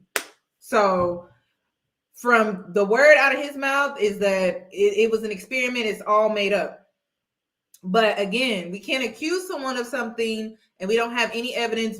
We have nothing. We only have what he's saying in this video. So he could be clout chasing. But then, a lot of us, I don't believe him. I don't. And the number one reason why I don't is simply because the description, like your mind, my mind don't work like that. My mind don't work like that. And he was so confident in his first video. His energy is different. He lacks confidence here. He was confident. He was rubbing his hands, doing all of this. His body language is just so different here versus when we saw the original video. So there's just a lot to where I don't believe him, but we can only go off of his word unless victims come forward or he's investigated. Because you did a video about me. No. Not on this one. When I got the corporate executive position, you did a whole reaction video on me. The whole video was about me. What are you talking about? That is true. I did that video, and once again, my feelings changed. Seriously, do you see why I say I have to pick and choose who I do business with, bro? Because it ain't even just about whether or not we ain't even got to the thick of this, right? Because it was some bad stuff in that video. We ain't even got to the thick of it on the real. Yeah, but do you see why I say I have to vet people? Because he not even being honest in his clout chasing. Like, he not being honest in him reaching out. He not being honest in everything that he's doing. It's all cloaked in some kind of deviant behavior or some kind of underhanded move that he's trying to move. And I don't rock with these type of people, bro. I preach it on a regular basis that you gotta be careful who you do business with, because everybody that get money, his ability to get money, his talent don't necessarily align with good character, bro. Right. It's so unfortunate that I'm just trying to be as respectful as possible. And I appreciate that. And I appreciate both of y'all being so patient. I really do. And let me ask you this, Glendon, because this kind of comes up too, and Anton is hinting at it as well. This whole, we'll call it an experiment in making a very polarizing video. Tired of this experiment word. You have, I mean, to me, you have great, excellent content when it comes to business, and I can hear it. And you say stuff that I don't know all the time in your videos. Now, I'm not a businessman, right? But when I listen to your content, when I listen to Anton's content, I really learn. Also, you know, I could easily look up to you as a content creator because you have 100,000 subscribers. That's hard to get. And you might not know, but I'm trying to follow in the footsteps of our boy, O'Shea Duke Jackson. You know, we all rock with O'Shea, right? Yeah. And O'Shea channel. All right, is it? So you only care about the numbers. You literally only care about the channel numbers, the money, this whatever. You only thing that you determine whether it was what about the impact? What about the fact you literally just gave a blueprint to predators? You gave the predator blueprint. Yo, if they got good parents, you want to stay away from them. All of this other stuff that you said, none of that matters. That wasn't a predator blueprint. That wasn't a predator blueprint. No, one of the things that I was doing, and like I said, you know, we will see in the future, will this have a deep impact? And that's a good point that you made about impact, because Disruptive Male had a serious impact, and I want to duplicate that with this new channel, but I want to separate myself from the other content creators, because you think, you know, once again, you think that's bad, and that's your opinion. I'm not going to have any truck with that. But once again, I have built, because Disruptive Male was doing really well, and then I started to get a lot of hate. And then I realized that I had built the channel incorrectly. And what I mean by that is, and this is something that both of you probably will find out if you don't know. So you building this one better? How you build your channel is how you draw your audience. And we don't care about the channel. I'm talking about the information that you put out. Why would you tell somebody if they have good parents and stay away from them? Right. One of the chicks I was dealing with was what's it called, an emancipated teen. And she made her own decisions. What I was saying was, if you're dealing with someone who's still very childlike in the mind, you probably don't want to mess with them. Because, like, I don't know if you got what I sent you. And, you know, if you didn't, I'm not going to worry about it. But one of the things that I did get it. It was very long, so I didn't get a chance to read it. Yeah. A girl in high school sent me that. And one of the big things that happened in that video was the lack of assignment of culpability to people for making decisions. And once again, I know y'all are going to disagree with me, and I'm going to say it anyway. All 16, 17, and 18-year-olds are not the same. There are some that are very childish, really still immature, and there are some who are damn near predators. And one of the things... The children are predators? Yes, some of them are. What? But you said that you wouldn't consider your behavior or R. Kelly's behavior predator behavior. Well, if you look at the title of the video, I could have been a predator. I looked at what you said. You said that you would not consider your predator behavior. I missed this part. I could have been a predator, and I will give you the, like, yeah, I had girls in high school sending me dirty, explicit pictures, all this other stuff, and I would just delete them. I could have easily been a predator if that was my orientation. This one left for a second, because you mentioned that there was 15 in your first video. You mentioned that, and you changed it in the second video. So I'm going to get there. But in the first video, you said that there was a 15-year-old. You said, quote, "We were just talking and stuff. I just talked to her. She'd send me dirty pictures. She was running, 100 miles an hour." People with ADHD spend 10 hours. Listen, we needed that break. This Chrome extension. But no, by all means, go ahead, skip the ad. We will. All right. Then in the second video, you said, well, because now I think we can all agree that's a crime. In Georgia, guys, that's actually well, I actually never met her. I never chatted. I mean, we talked because I didn't know she was 15 until a little later, and that was one of the issues. So let me just jump in. What I'm telling you is, if you're talking and getting nudes from a 15-year-old, that is a crime in Georgia. That's the sexual exploitation of children. Yes, it is. It's a felony grade crime, and it goes from 5 to 20, right? 5 years to 20 years. And once I found out she was 15, I stopped talking to her and I deleted the pictures. Gotcha. All right. But still, even if you don't know. I know. A lot of men have gotten caught up because they were talking to a girl. They didn't know how old she was. And the law don't care. The law doesn't care. What do you mean the law? Like, you're 15. She says, but I'll be 16, I think, in May. And I was like, that doesn't matter. You're 15 now. I can't keep talking to you. And I wait. Now I'm confused. Right. Because you're saying, well, when you found out she was 15, then you deleted the pictures and you stopped talking to her. But you said in the second video that she actually wasn't 15. You said that she was 16 and you just lowered the number to make it more polarizing. Well, I lowered the numbers of the girls and her mother, and not that one, because there were many girls. So not that one in particular. But this happened all of the time. I would be talking to a girl and I would find out how old she was. You see how he keep kind of normalizing? And it was a policy. I would just go ahead, block their email, delete their pictures, and keep it moving. This happened a lot. You want us to believe that?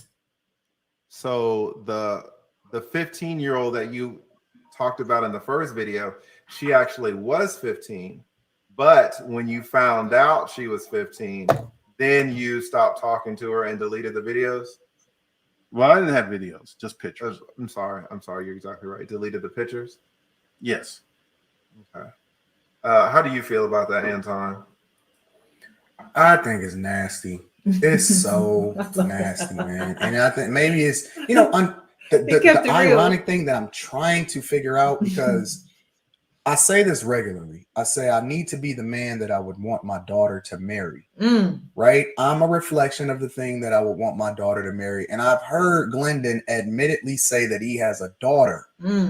And so I'm so confused because TLA, one of the things that you said in this show was that, hey boo, one of your blind spots or handicaps, so to speak, figuratively speaking, was that you don't have kids, right? So you don't understand what it means to truly love and be passionate about the sons are different. They rough and tumble. You want them to go through stuff or whatever, so on and so forth. I had a young man that I almost adopted. That was my nephew that lived with me. And I wanted to push him. I wanted to go through stuff. You know what I'm saying? Whatever. But daughters out of your own, that's yours. And then you can sit here and justify the idea that you was sitting there in grave detail talking about it. Ain't nothing like going with a young girl and she's 17 and I did her about 15 times. And even after she told me she was 17, I kept doing it to her, but you was a lot more graphic and all of this stuff. You have a daughter, bro. That don't bother you? Like, even outside of the law, outside of what was, because slavery was once legal. That don't mean that it was right. We're talking about morals and ethics. Someone mentioned this in the chat box. Listen, for me, we don't just need to protect daughters. We need to protect our sons as well, because that is equally as important. Why? Because boys become men. Boys become men. Boys can also become predators as well to women. So we need to protect our boys as well. And that's why I was saying in the beginning of this video that his audience, he was trying to reach gentlemen. Now, I grew up with a father, but I know there are plenty of men walking around that don't have a father figure in their life. So if they tune into his video, right, and he's saying gentlemen, they looking at him, he's in this Porsche, he's a millionaire, he getting women and all of this stuff, they will look up to a man like that. So he was speaking on how he was grooming women in that video, but he was teaching boys how to be just like him. That is also grooming. So it's not always, maybe he was trying to, listen, little boys get groomed to be sexual at a young age as well. But also the way I took the video when I was watching it, he was grooming other young men to be like him, to think like him, to make them feel comfortable about his lifestyle or the lifestyle that he had, this fantasy that he has in his mind. So we have to be careful with that. We need to protect our sons just as much as we need to protect our daughters. And that is just the way that it needs to be. Because I know too many men walking around that have been touched underage by grown women. So we need to protect both genders, okay?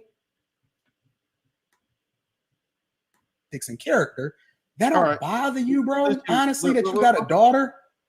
My daughter and I have a very special relationship, and she kids me. She's like, "Hopefully, you won't be dating someone my age."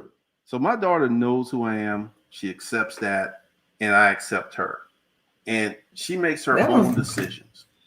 She tells me she's a virgin. I have no other proof, so I believe it. But once again, I am not one of those men. It don't sound right, right? It Impress don't. my impressions upon my offspring. Because from my experiments, from Craigslist, I know kids will do what a lot of different things. A lot of different things. That's exactly what our role is as a father, to push our impressions on our kids. We want them to be better versions of us. That's what we're supposed to do. What are you talking about? What I'm talking about is, all right, I have some friends right now. They have a 16-year-old daughter. They're good people. She is wild as hell. And it isn't because she doesn't have good parents. It is because of who she is. And this is something that a lot of people cannot, it's like, well, she had bad parents. She could have had the best parents in the world, and she just turned out to be one of those kids. And there are many, many parents out there who have 15, 16, 17, 18-year-old children that they cannot control, they cannot instill, they can't put anything in them. And this is something a lot of people have a hard problem understanding, because everyone reaches an age where they understand. Thank you, Sherry, for the background story. And some people reach that age earlier. Some of these kids know exactly what they're doing. They're smoking, they're having sex, they're doing drugs. You just said it, Glenn. You said they kids.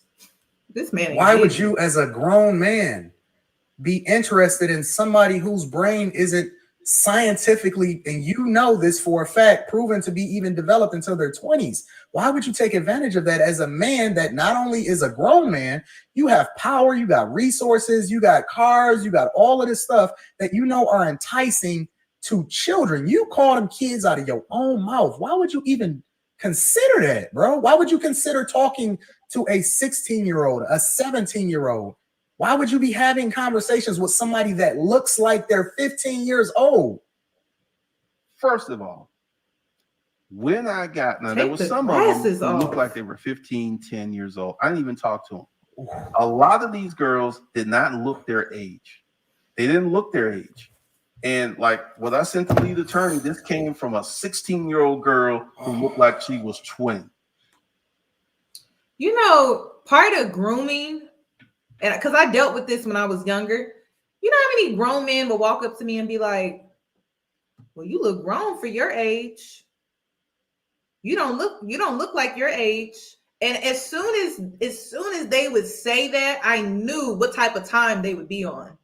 Like when I was 11, it wasn't like I wasn't able to connect the dots, but the older I became, whenever a grown man would approach me and say, you don't look like your age, I knew exactly what type of time he was on. So all this verbiage that he's speaking, that he's choosing to use, that is coming out of his mouth, is predatory. You don't look your age. Why does he keep saying that?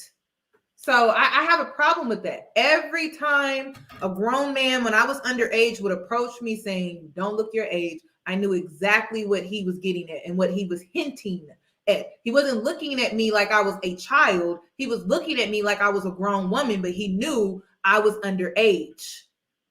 So all kids don't look the same. There are some kids who look like kids. They're 15. They're girls who are undeveloped. But you're still describing them as kids, Glendon. You're calling them kids out of your own mouth. In this conversation, I'm saying they're kids. But then you had sex with them. No, I did not have sex with any children. Oh, so I'm sorry. At what age do you define a girl to not be a kid anymore? That's a really interesting question because Oh my goodness. there could be someone who could be 18 who could still be a kid, very much childish, very much immature. There could be someone who could be 16, like the one who was 17 that I was messing with. She had her own place, her own car, and a job. I did not know she was 17. Glendon, you literally advised guys to stay. You said you found a 17-year-old out of your own mouth, word for word. You started doing research on her on social media. You noticed in some pictures that her parents were around and that she had a strong family. That was a different girl. I'm not trying to different trick y'all. And she had a strong I didn't mess with that family girl. structure. I didn't mess with that girl. But you said that you knew she was 17 and you did research on her and you found out that she had a strong family structure because she was taking pictures with her parents. And that's one of the things that you decided that prompted you to leave her alone. That is predator. You're hunting. That is predator behavior, bro. That is literally the definition of leaving her alone is a predator. I mean, I want you to But you only left her alone because she had a strong father and mother in the picture with her. Dude, you don't know how predators operate, and that's a very strong word. Predators. Why don't you talk to us a little bit? What's your definition of a predator? How do predators move? Yeah. Because I will be honest, it does sound like when you're saying, "Hey guys, the ones that are close to their parents, those aren't the ones you want." When you say, "Oh, well, I was doing research on this girl, or I was doing research on that girl," it does kind of, to do research on a girl. It does sound a little bit predatorish, but you have been steadfast in saying that that's not a predator. Kind of, how do you define a predator, and how do you identify a predator's moves? I will define a predator. I used to work at Scottish Rite, and I have seen some of those pictures you have seen of the forcible rape. I've seen that. We had this 8-year-old girl come in who was raped by her father. To me, that is predator behavior. Rape, they don't care. So basically, y'all, he's saying that when a woman or when a child gives consent, even though they've been manipulated into doing so, but when a child gives consent, it's not predatory to him. That's how his mind works. It's not predatory when a child gives consent, even though by law, a parent is supposed to give consent because that is their guardian. So basically, that's what he's saying. And also, we work with social work. Predators are forcible. No. Exactly. A child can't give consent. Okay. Forcible is actually worst case scenario. And when you hang out at schools, when you go to arcades, when you're looking for young girls, and this is the thing, I never did that. Hey everyone, I've got some exciting news. It's just a mess. Bam! Check it out! In less than 4. They came to me. That was based off of an ad that you put out. You literally put the ad out. They didn't just see you walking down the street and you just turned them down. You took out an ad. What are you talking about?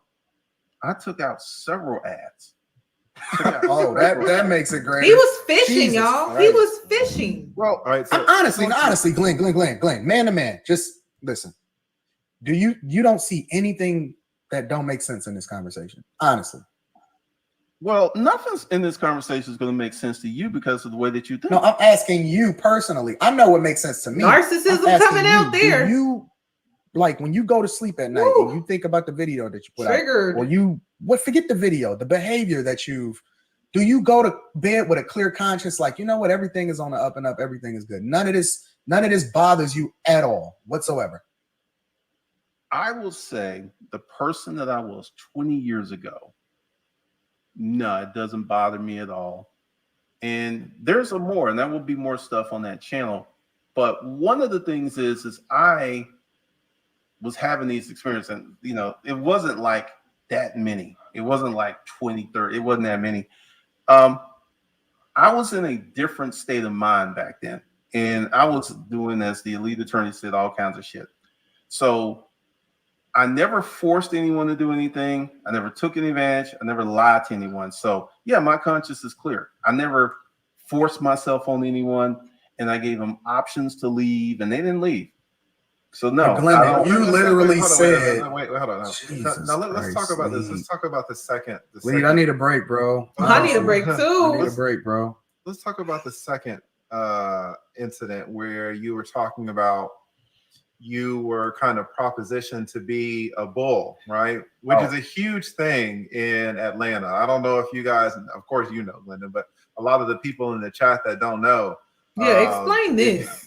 You know, if you're a black guy and you're 6 foot, you could absolutely be hunted in Atlanta. And you know, some nice white woman, 44 years old, will come up to you and say, "Hey, you know, do you want to come over and get in the hot tub?" And you know, she's there with her husband, so you think it's this is what these men be up go to. over to their house and see what happens, right? It will be there's a whole community of that. There's a whole community of poly in Atlanta.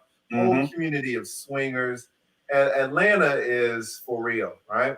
And it's slave play, you guys. That's what he's referring to. Like between the consenting adults, there's no problem with it. Everybody go to town in Atlanta, fine.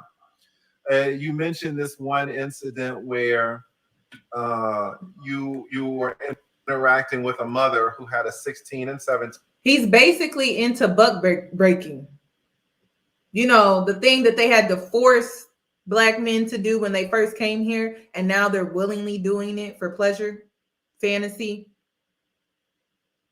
16-year-old, and the mother was sending you photos of the 16 and 17 Jesus year old. He showed so you went over there. This is a mess. So you went over there, and basically, you know, the mother pulled out your penis and started sucking it, and then had the daughters suck it. And, you know, a lot of people were like, damn, because even though the 16 and the 17-year-old I'm gonna have to cleanse 15, my energy tonight. It's still a crime.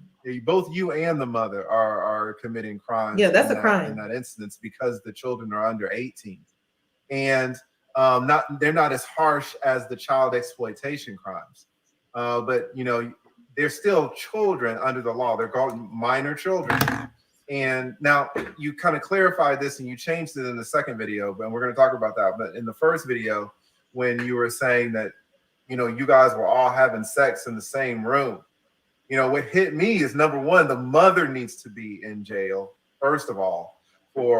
I can't imagine a mother taking your penis out of her mouth and then putting into we get it. Oh my gosh, that's outrageous. And I've represented children who had some shitty mothers, and that is a shitty mother. Number one, if she has sexual fantasies and pleasure, that's fine. She does not need to involve her kids. Number two, all the guys were like, where in the hell is the father, right?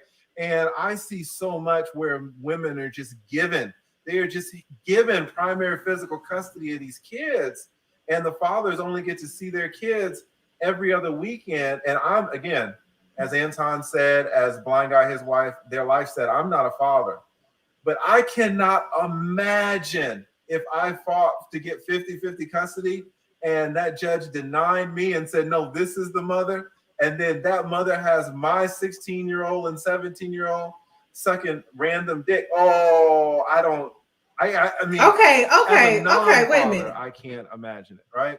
But then you went on in that first video to talk about how the 16 and 17-year-old, they were virgins, and how the 16-year-old was saying that it hurt.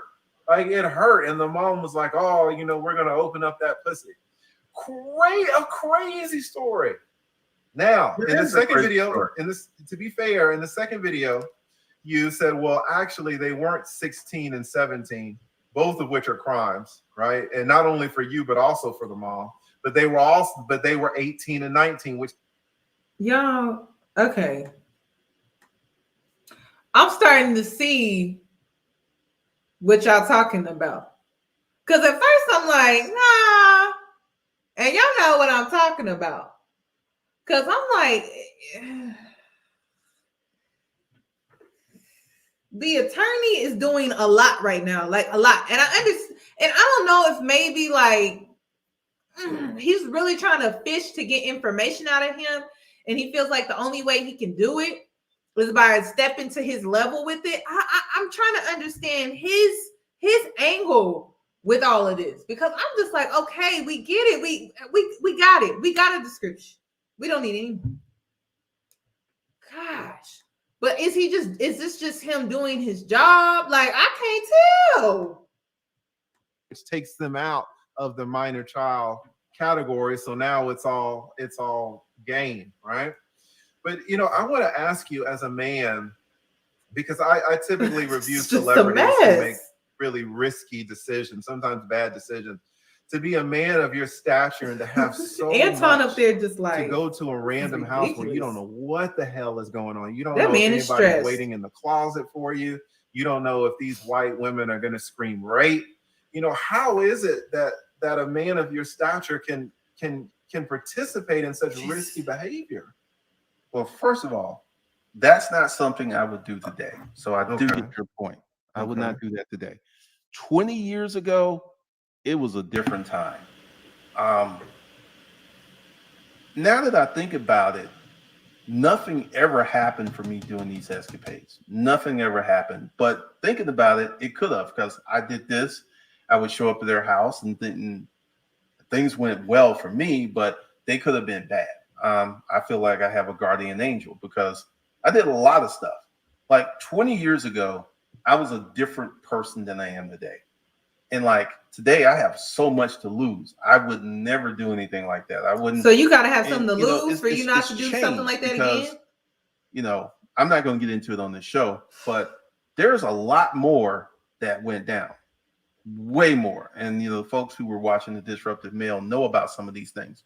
So I feel that as I got older, because there was some other stuff that happened that kind of changed my behavior.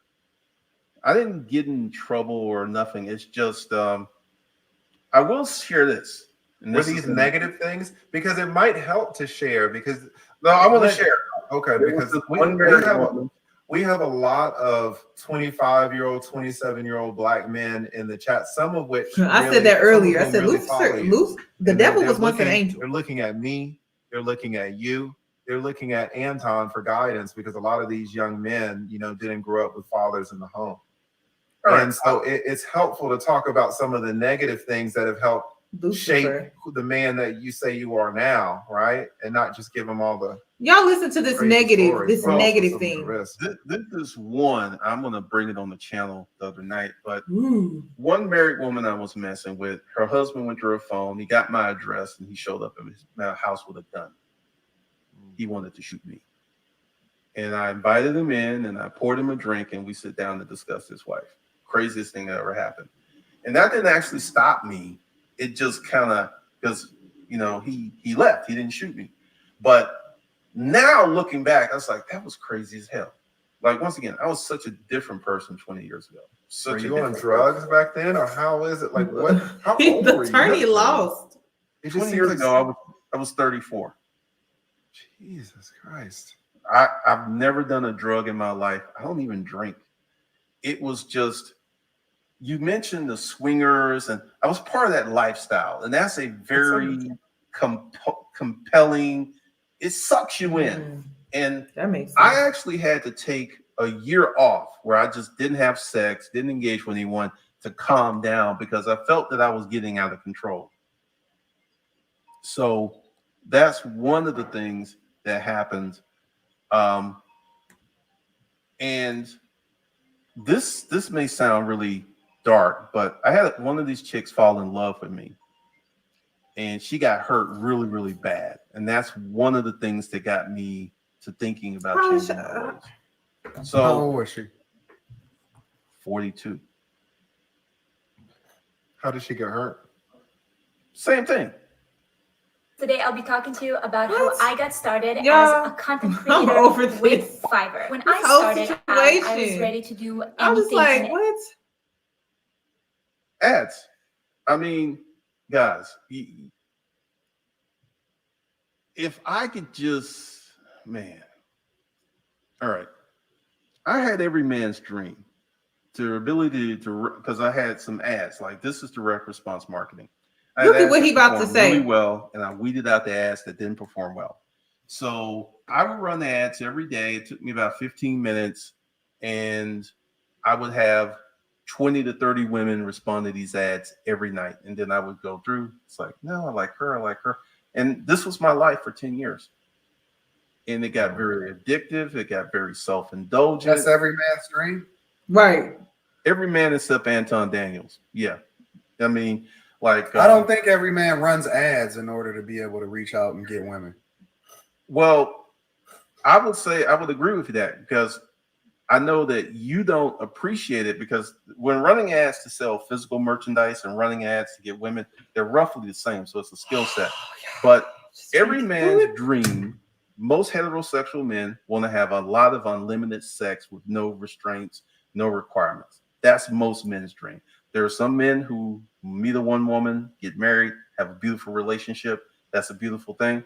But the average dude wants to have as much sex as possible. That much I'm sure of. Glendon, can I ask you a question? I'm genuinely curious. We all are. Because it seems as though, looking at your videos and going through your very, very, very detailed sexual experiences with these teenagers, so to speak, right? It seems as though you base your moral compass as far as how young a girl should be. And you admittedly said that the only difference between you and R. Kelly is you didn't have other people going out to get the girls for you. That's word for word exactly what you said. The only difference between you and R. Kelly is that you didn't have girls going with him. And you said that you wasn't as big as R. Kelly. That's A, right? But B, you justify the behavior by saying that it's legal, or you felt that it was legal, or whatever, right? That the minimum age in which you can have sex with a girl is 16, right? Do you base your decisions as to who it is, because you said you like young girls, who it is that you want to have sex with based off of what the law says, and not necessarily based off of your own decisions as to how old or how young they should be? Right. All right. Once again, this video was an experiment. Let me say that again. And the video was titled, I Could Have Been Like R. Kelly. I could have been a predator. I mean, if I had true R. Kelly energy, there would be about 500 teenage girls fucked at the moment. And I didn't do it because I like girls with titties. I like ass. And a lot of these girls, they were young and they were undeveloped and they didn't appeal to me. So, and once again, because I worked at Scottish Rite, I know that what's Scottish Rite? Scottish Rite is a children's hospital. It's a hospital down here. And we have social workers. I just want to point out the fact that he said that they were underdeveloped. So that was the only reason he didn't deal with them on an intimate level. Not because of their age. That's what I call. We have children come in who were raped, molested, and all this other stuff. And pedophiles don't change behavior.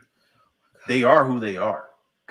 And I never actually dove into like this one girl. She said she was 16, but she must have been like 10 years old. And I'm just like, why are you on here? Why are you emailing me? You should be playing with dolls and stuff.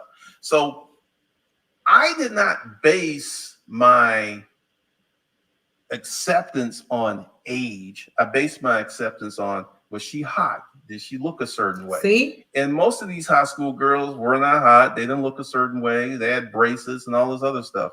So typically, I would say the medium age for the women that I engaged off Craigslist was about 28 to 32. That's where the bulk of them were. So I wasn't like hunting down children and, it was funny. But in that video, it was an experiment. And we will see how it goes, because a lot of people got outraged. I have people leaving comments on all of my channels. And it's just wow. You didn't answer the question, Glendon. I said, did you determine how young the girl is as far as what? I did answer your question. I said, age has nothing to do with it. I don't go after girls who are young. You know what? I can't. Legally, I can't say what I want to say. But I will say this. He does not think age is nothing to him. So if a girl looks the age that he feels would be of age, according to him, which is 28 to what, 34, and she's underage, it seems like that would be something he would be into, regardless of the fact of her age. Because again, age means nothing to him. So, but you wait, come on now. You just said that you don't go after girls who are young, but I don't go after teenagers. Let's put it that way. I do like young women, 28 to about 35. Yes, I do. Guilty. Oh, 35. You literally described in detail how you love young girls. You word for word. I love young pussy. Once again, that video was an experiment. 17-year-old girls' tits were. You described in detail. Yes, I did. In the video, that was an experiment. How awesome it was, and then when you found out her age and you found out she was still 17 and she wasn't 18 yet, you kept going. You admittedly said, I love young girls, word for word. Yeah, that's what you said. That's what you said. Was it a lie? Because if it is, then you told it. Right. And to be clear, you did say that the video was an experiment. But you also said in that experiment, everything was true except for the ages that you changed. But you didn't say, when I said I love young girls or I love young pussy or that whatever, you didn't say that. I do like young women, 28 to 32. I am 54 years old. I do like them. I don't like teenagers because one of the things is you can't really talk to a teenager. They don't have no life experience. Here's the thing, but you can groom one though. R. Kelly's appetite, and I thank you for this because you said in that video, you said the normal man does not have that appetite, and I think that's something that a lot of women need to hear. Right? We're not going to cast what's going on in the kink community to all men. Right. No, but what R. Kelly did, most men can't get with that. Right. But what you did say is that you kind of have that appetite. And you said, and this is a quote. Yeah, 28 to 32. About fucking a young it's not young. That doesn't have a lot of miles on it. Now, and this it's is not old, but it's not young. 28-year-olds. 28-year-olds in Atlanta got a lot of miles on them, right? That's not a shot. It's not a shot, but it's true. It's true. So let's be honest, Glendon. When I will share some with you. Whose attorney is this? I managed to meet 4 millionaires through these ads, and I managed to meet many women who were 20-something to 30-something that didn't have a lot of miles on them. This is a mess. Did you know that the average adult has 5 to 20 pounds of toxic poop in their body at any given moment? Lord. It seems crazy, right?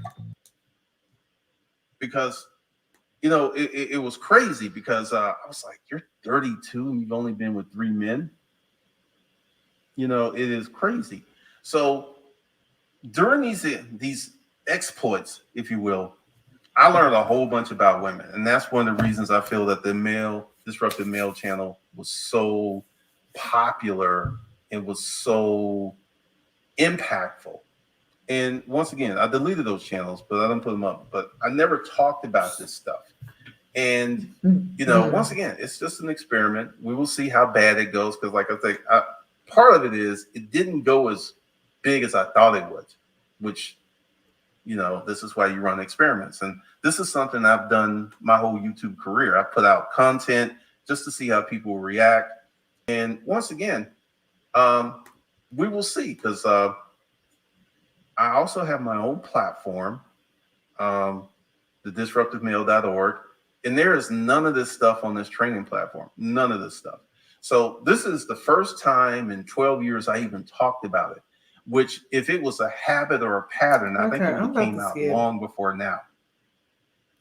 Let me ask you, you said that this experiment didn't go as well as planned.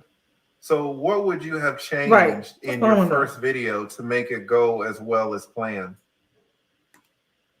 You know, I don't know. I haven't thought about that because one of the things I'm going to do is not do content like that anymore. And I'm going to, because one of the things I learned is that when you tell a story, you got to tell the story the correct way. And I did a poor job of telling that story because I didn't talk about this was 20 years ago. I didn't talk about none of that stuff. So that's one of the things I learned. I probably will not. But if it's a social experiment, why would you need to change that? There's just no point because it did. Why would you need to change that, sir? And I will just try some other experiments. So y'all hear I would that? not read this one. Makes. Why would you? If the whole thing is fake, if the whole thing is made up, why would it matter if people thought it was today, last week, 2 years ago, 3 years ago, 4? Why would that matter? If it's made up, if it's an experiment, why would that matter? That don't make that's not sitting well with me. That's a flaw in itself. Why would it matter? If it's fake, it's an experiment. Why do people need to know it was 20 years ago? Just throwing that out there. That don't make sense to me. It makes sense to y'all. It don't make sense to me. It's just a question.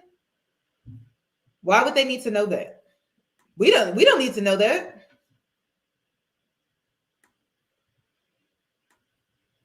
It don't matter. It's fake. It's a social experiment. It don't matter. It's no sense to redo it. Glendon, you don't think that you being a platform, having a large voice and a platform and a content creator, that you need to be more responsible for how you affect other people, negative or positive? I do feel overall that I have a very positive impact on people. And every now and then I will take a risk, and this was a risk.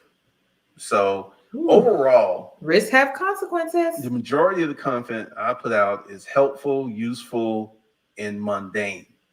So this is one of the reasons that much to a lot of people's irritation that so many people rock with me, because I've literally helped thousands of people start businesses. Thank you, Tasha. Yeah, but you know, character without morals or principles, money doesn't make you a better person. It just makes you more of what you already are. Yeah, money's an amplifier. I agree 100% with that. And once again, I've done crazier stuff than this, and this is what's wow. This is just the first one to hit like this. I've done crazier stuff than this, not with little girls, but just business and videos and content. So is it fair to say this is probably just the tip of the iceberg, though, Glendon? Like, for example, like you admitted to sleeping with the 17-year-old and all of this other type of stuff. I'm assuming that you've slept with more than just that one 17-year-old, right? No, it is not the tip of the iceberg. Typically, those were, I would say, exceptions, because most of the high school girls were young and immature and they had no appeal to me. So, like I said, the majority of the women that I had these escapades with were between 28 and 32.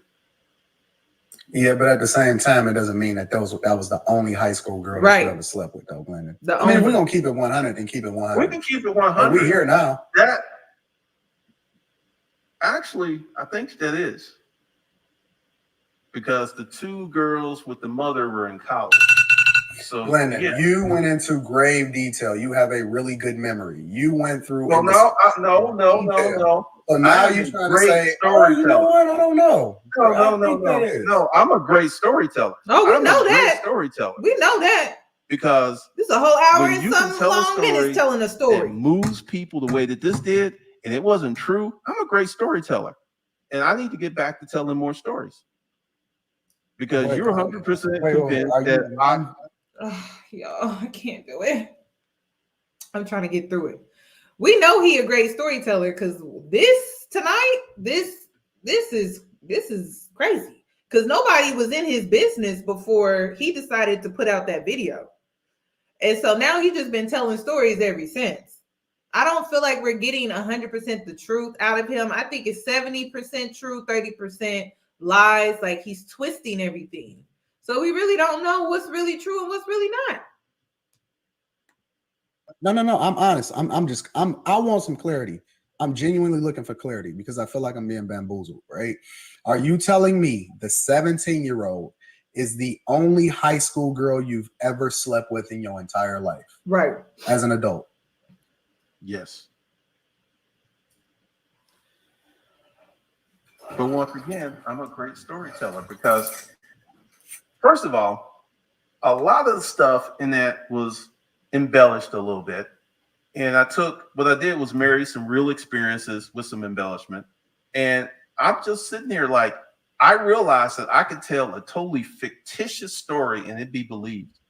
You said everything in there was true though, Glendon. You said everything that you said. It was true, but the ages were not true. Yes. But the 17-year-old age was true. Yes. I did not know. And the 15-year-old age was true. The one I didn't mess with. The one that you got pictures from. That was true. Yeah. And once I found out she was 15, I deleted the pictures and I stopped talking to her. Look, I'm in Georgia. And I know that just talking to some of these girls could put me in jail. This I knew. And that's once I found out how old they was, I just stopped talking and deleted the pictures and removed them from my computer and kept it moving. There are many people who say I'm a pedophile, which is kind of interesting because if they knew the true definition of pedophile, pedophiles don't change. They don't date older women. But you do identify with R. Kelly, and you said that the only difference between you and him was that he had people go out and get his girls for him. Right. Once again, that was part of the embellishment of the video. But then you said that everything in the video was true except for the other girls' ages. Right. R. Kelly is beyond kinky. And I will say I have some of that energy because some of the things I participated in, I'm not going to get into it here, was just kind of wild. It was kind of wild. And R. Kelly was doing the wildest things. But I did not have this passion that R. Kelly had for young girls. I didn't have that. So you're saying that you was lying in the video? I just told you I embellished. If you want to use lie, embellish. I lied about their ages. And I added more character and effect. And this is something else that you guys don't know about me. I used to be a writer. And I've written some crazy stories. So I'm going to get back. So did R. Kelly. Back to more storytelling. This is crazy. This is crazy. Listen, I guess, and you know, as a new content creator, or relatively new content creator, especially as compared to you guys. Well, I'm done.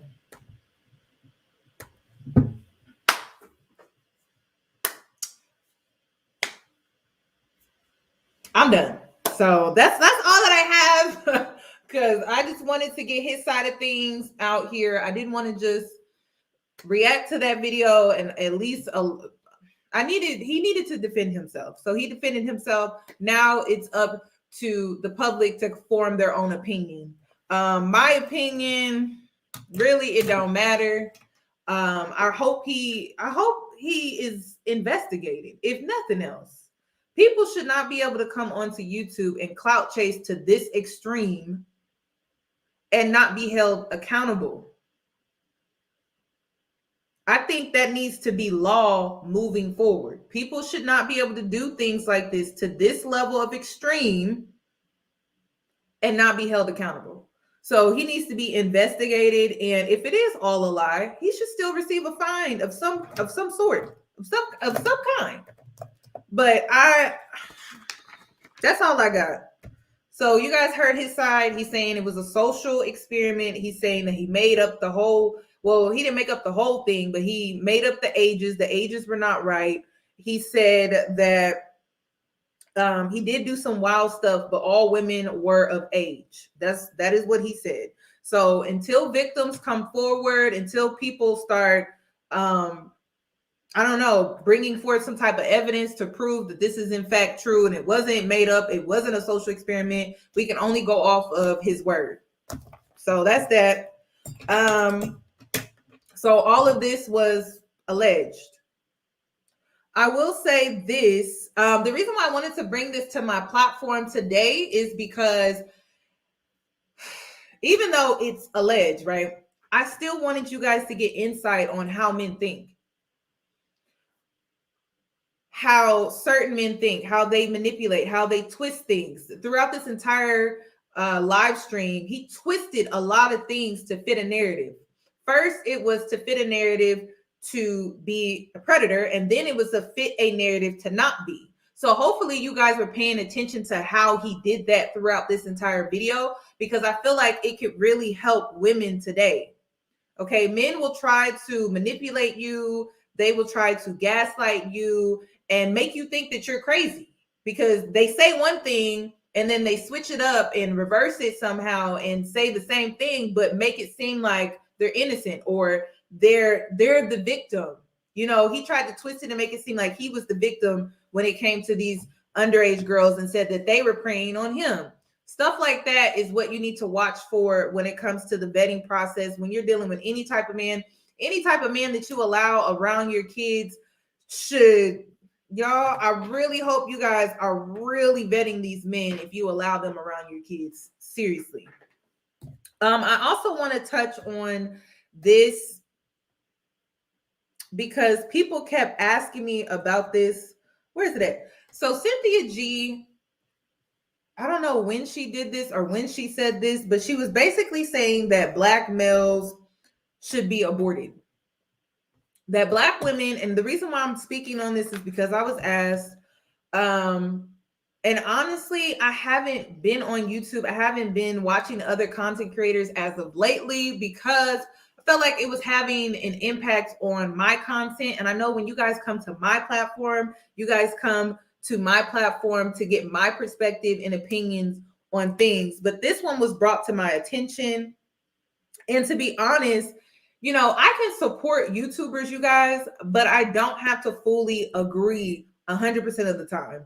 And when it comes to this Black males and abortion, okay, I understand Cynthia G's logic. I understand why she came to this conclusion, because she feels like if you birth a Black male son, he will be subjected to the Black male pathology. And then again, we have another Black male walking around with that Black male pathology, right? So it's like, I understand that aspect of it, but I don't agree. And the reason is because it should never get to that point. If you feel like it is in your best interest to not create a Black male, you should not be sleeping with Black men. If you feel like you don't want to have a Black son, which is your choice, okay? We all have free will. It's your choice. It should never get to that point to where you have to abort them. If you feel like the answer to your trauma, everything that you've been through as a Black woman is to not have Black kids, Black offsprings, then don't have them. But it should never get to the point to where we have to abort them. So I'm not going to tell Black women what they should do. Get more context. Y'all, I'm not about to sit through that. I'm not about to sit through that live was like 2 hours. Oh, she did list many options. Well, if she listed many options, then what's the problem? Because people brought this to my attention saying that Black males should be aborted. So if she never said it, then there's nothing to talk about. Oh, she said don't have them. Listen, I don't see anything wrong with that.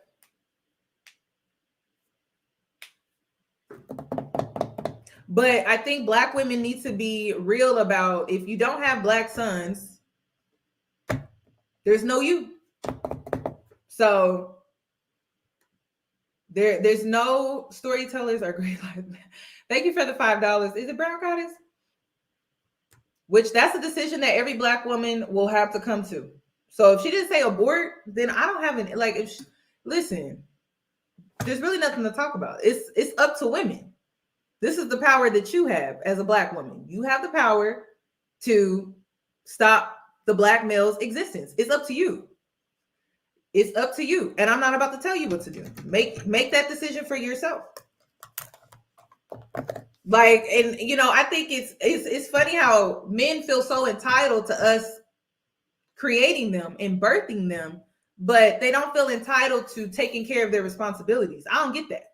So if Black women are choosing not to produce Black males, they have every right to do that. That's their power as a woman. We're not needed, remember? We're not valuable, remember? So why are you guys getting upset now? I don't get that. I don't get that. So if Black women don't want to birth Black men, that is a choice that they have individually. I'm not about to influence them on what they should do with their bodies. I'm not going to encourage you guys on what you should do with your body. But if you feel like that is the answer to your trauma and the things that you have gone through since you've been here, and you decide not to procreate a Black male son, that is your choice as a woman. It is what it is. These men could be mad all day. They could be mad all day. And, you know, I think it's funny how, and this is why I don't like speaking on other YouTubers and the content, because people try to bait you with false accusations so that you can fall and turn against them. Listen, I don't have to agree with everything that a YouTuber says or does. At the end of the day, I don't see anything wrong with what she's saying. I don't. And she's been saying it. Like, I don't know why people are making it a big deal now. She's been saying that. That's why I felt like I needed to say something, was because she said abort. But apparently she didn't say that. So if she's saying don't have Black males because they may fall victim to the Black male pathology, that's a choice that we women get to make. Men can be mad all day. They can be mad. I mean, how they go? This is my thing. How can men, okay, and we're going off statistics.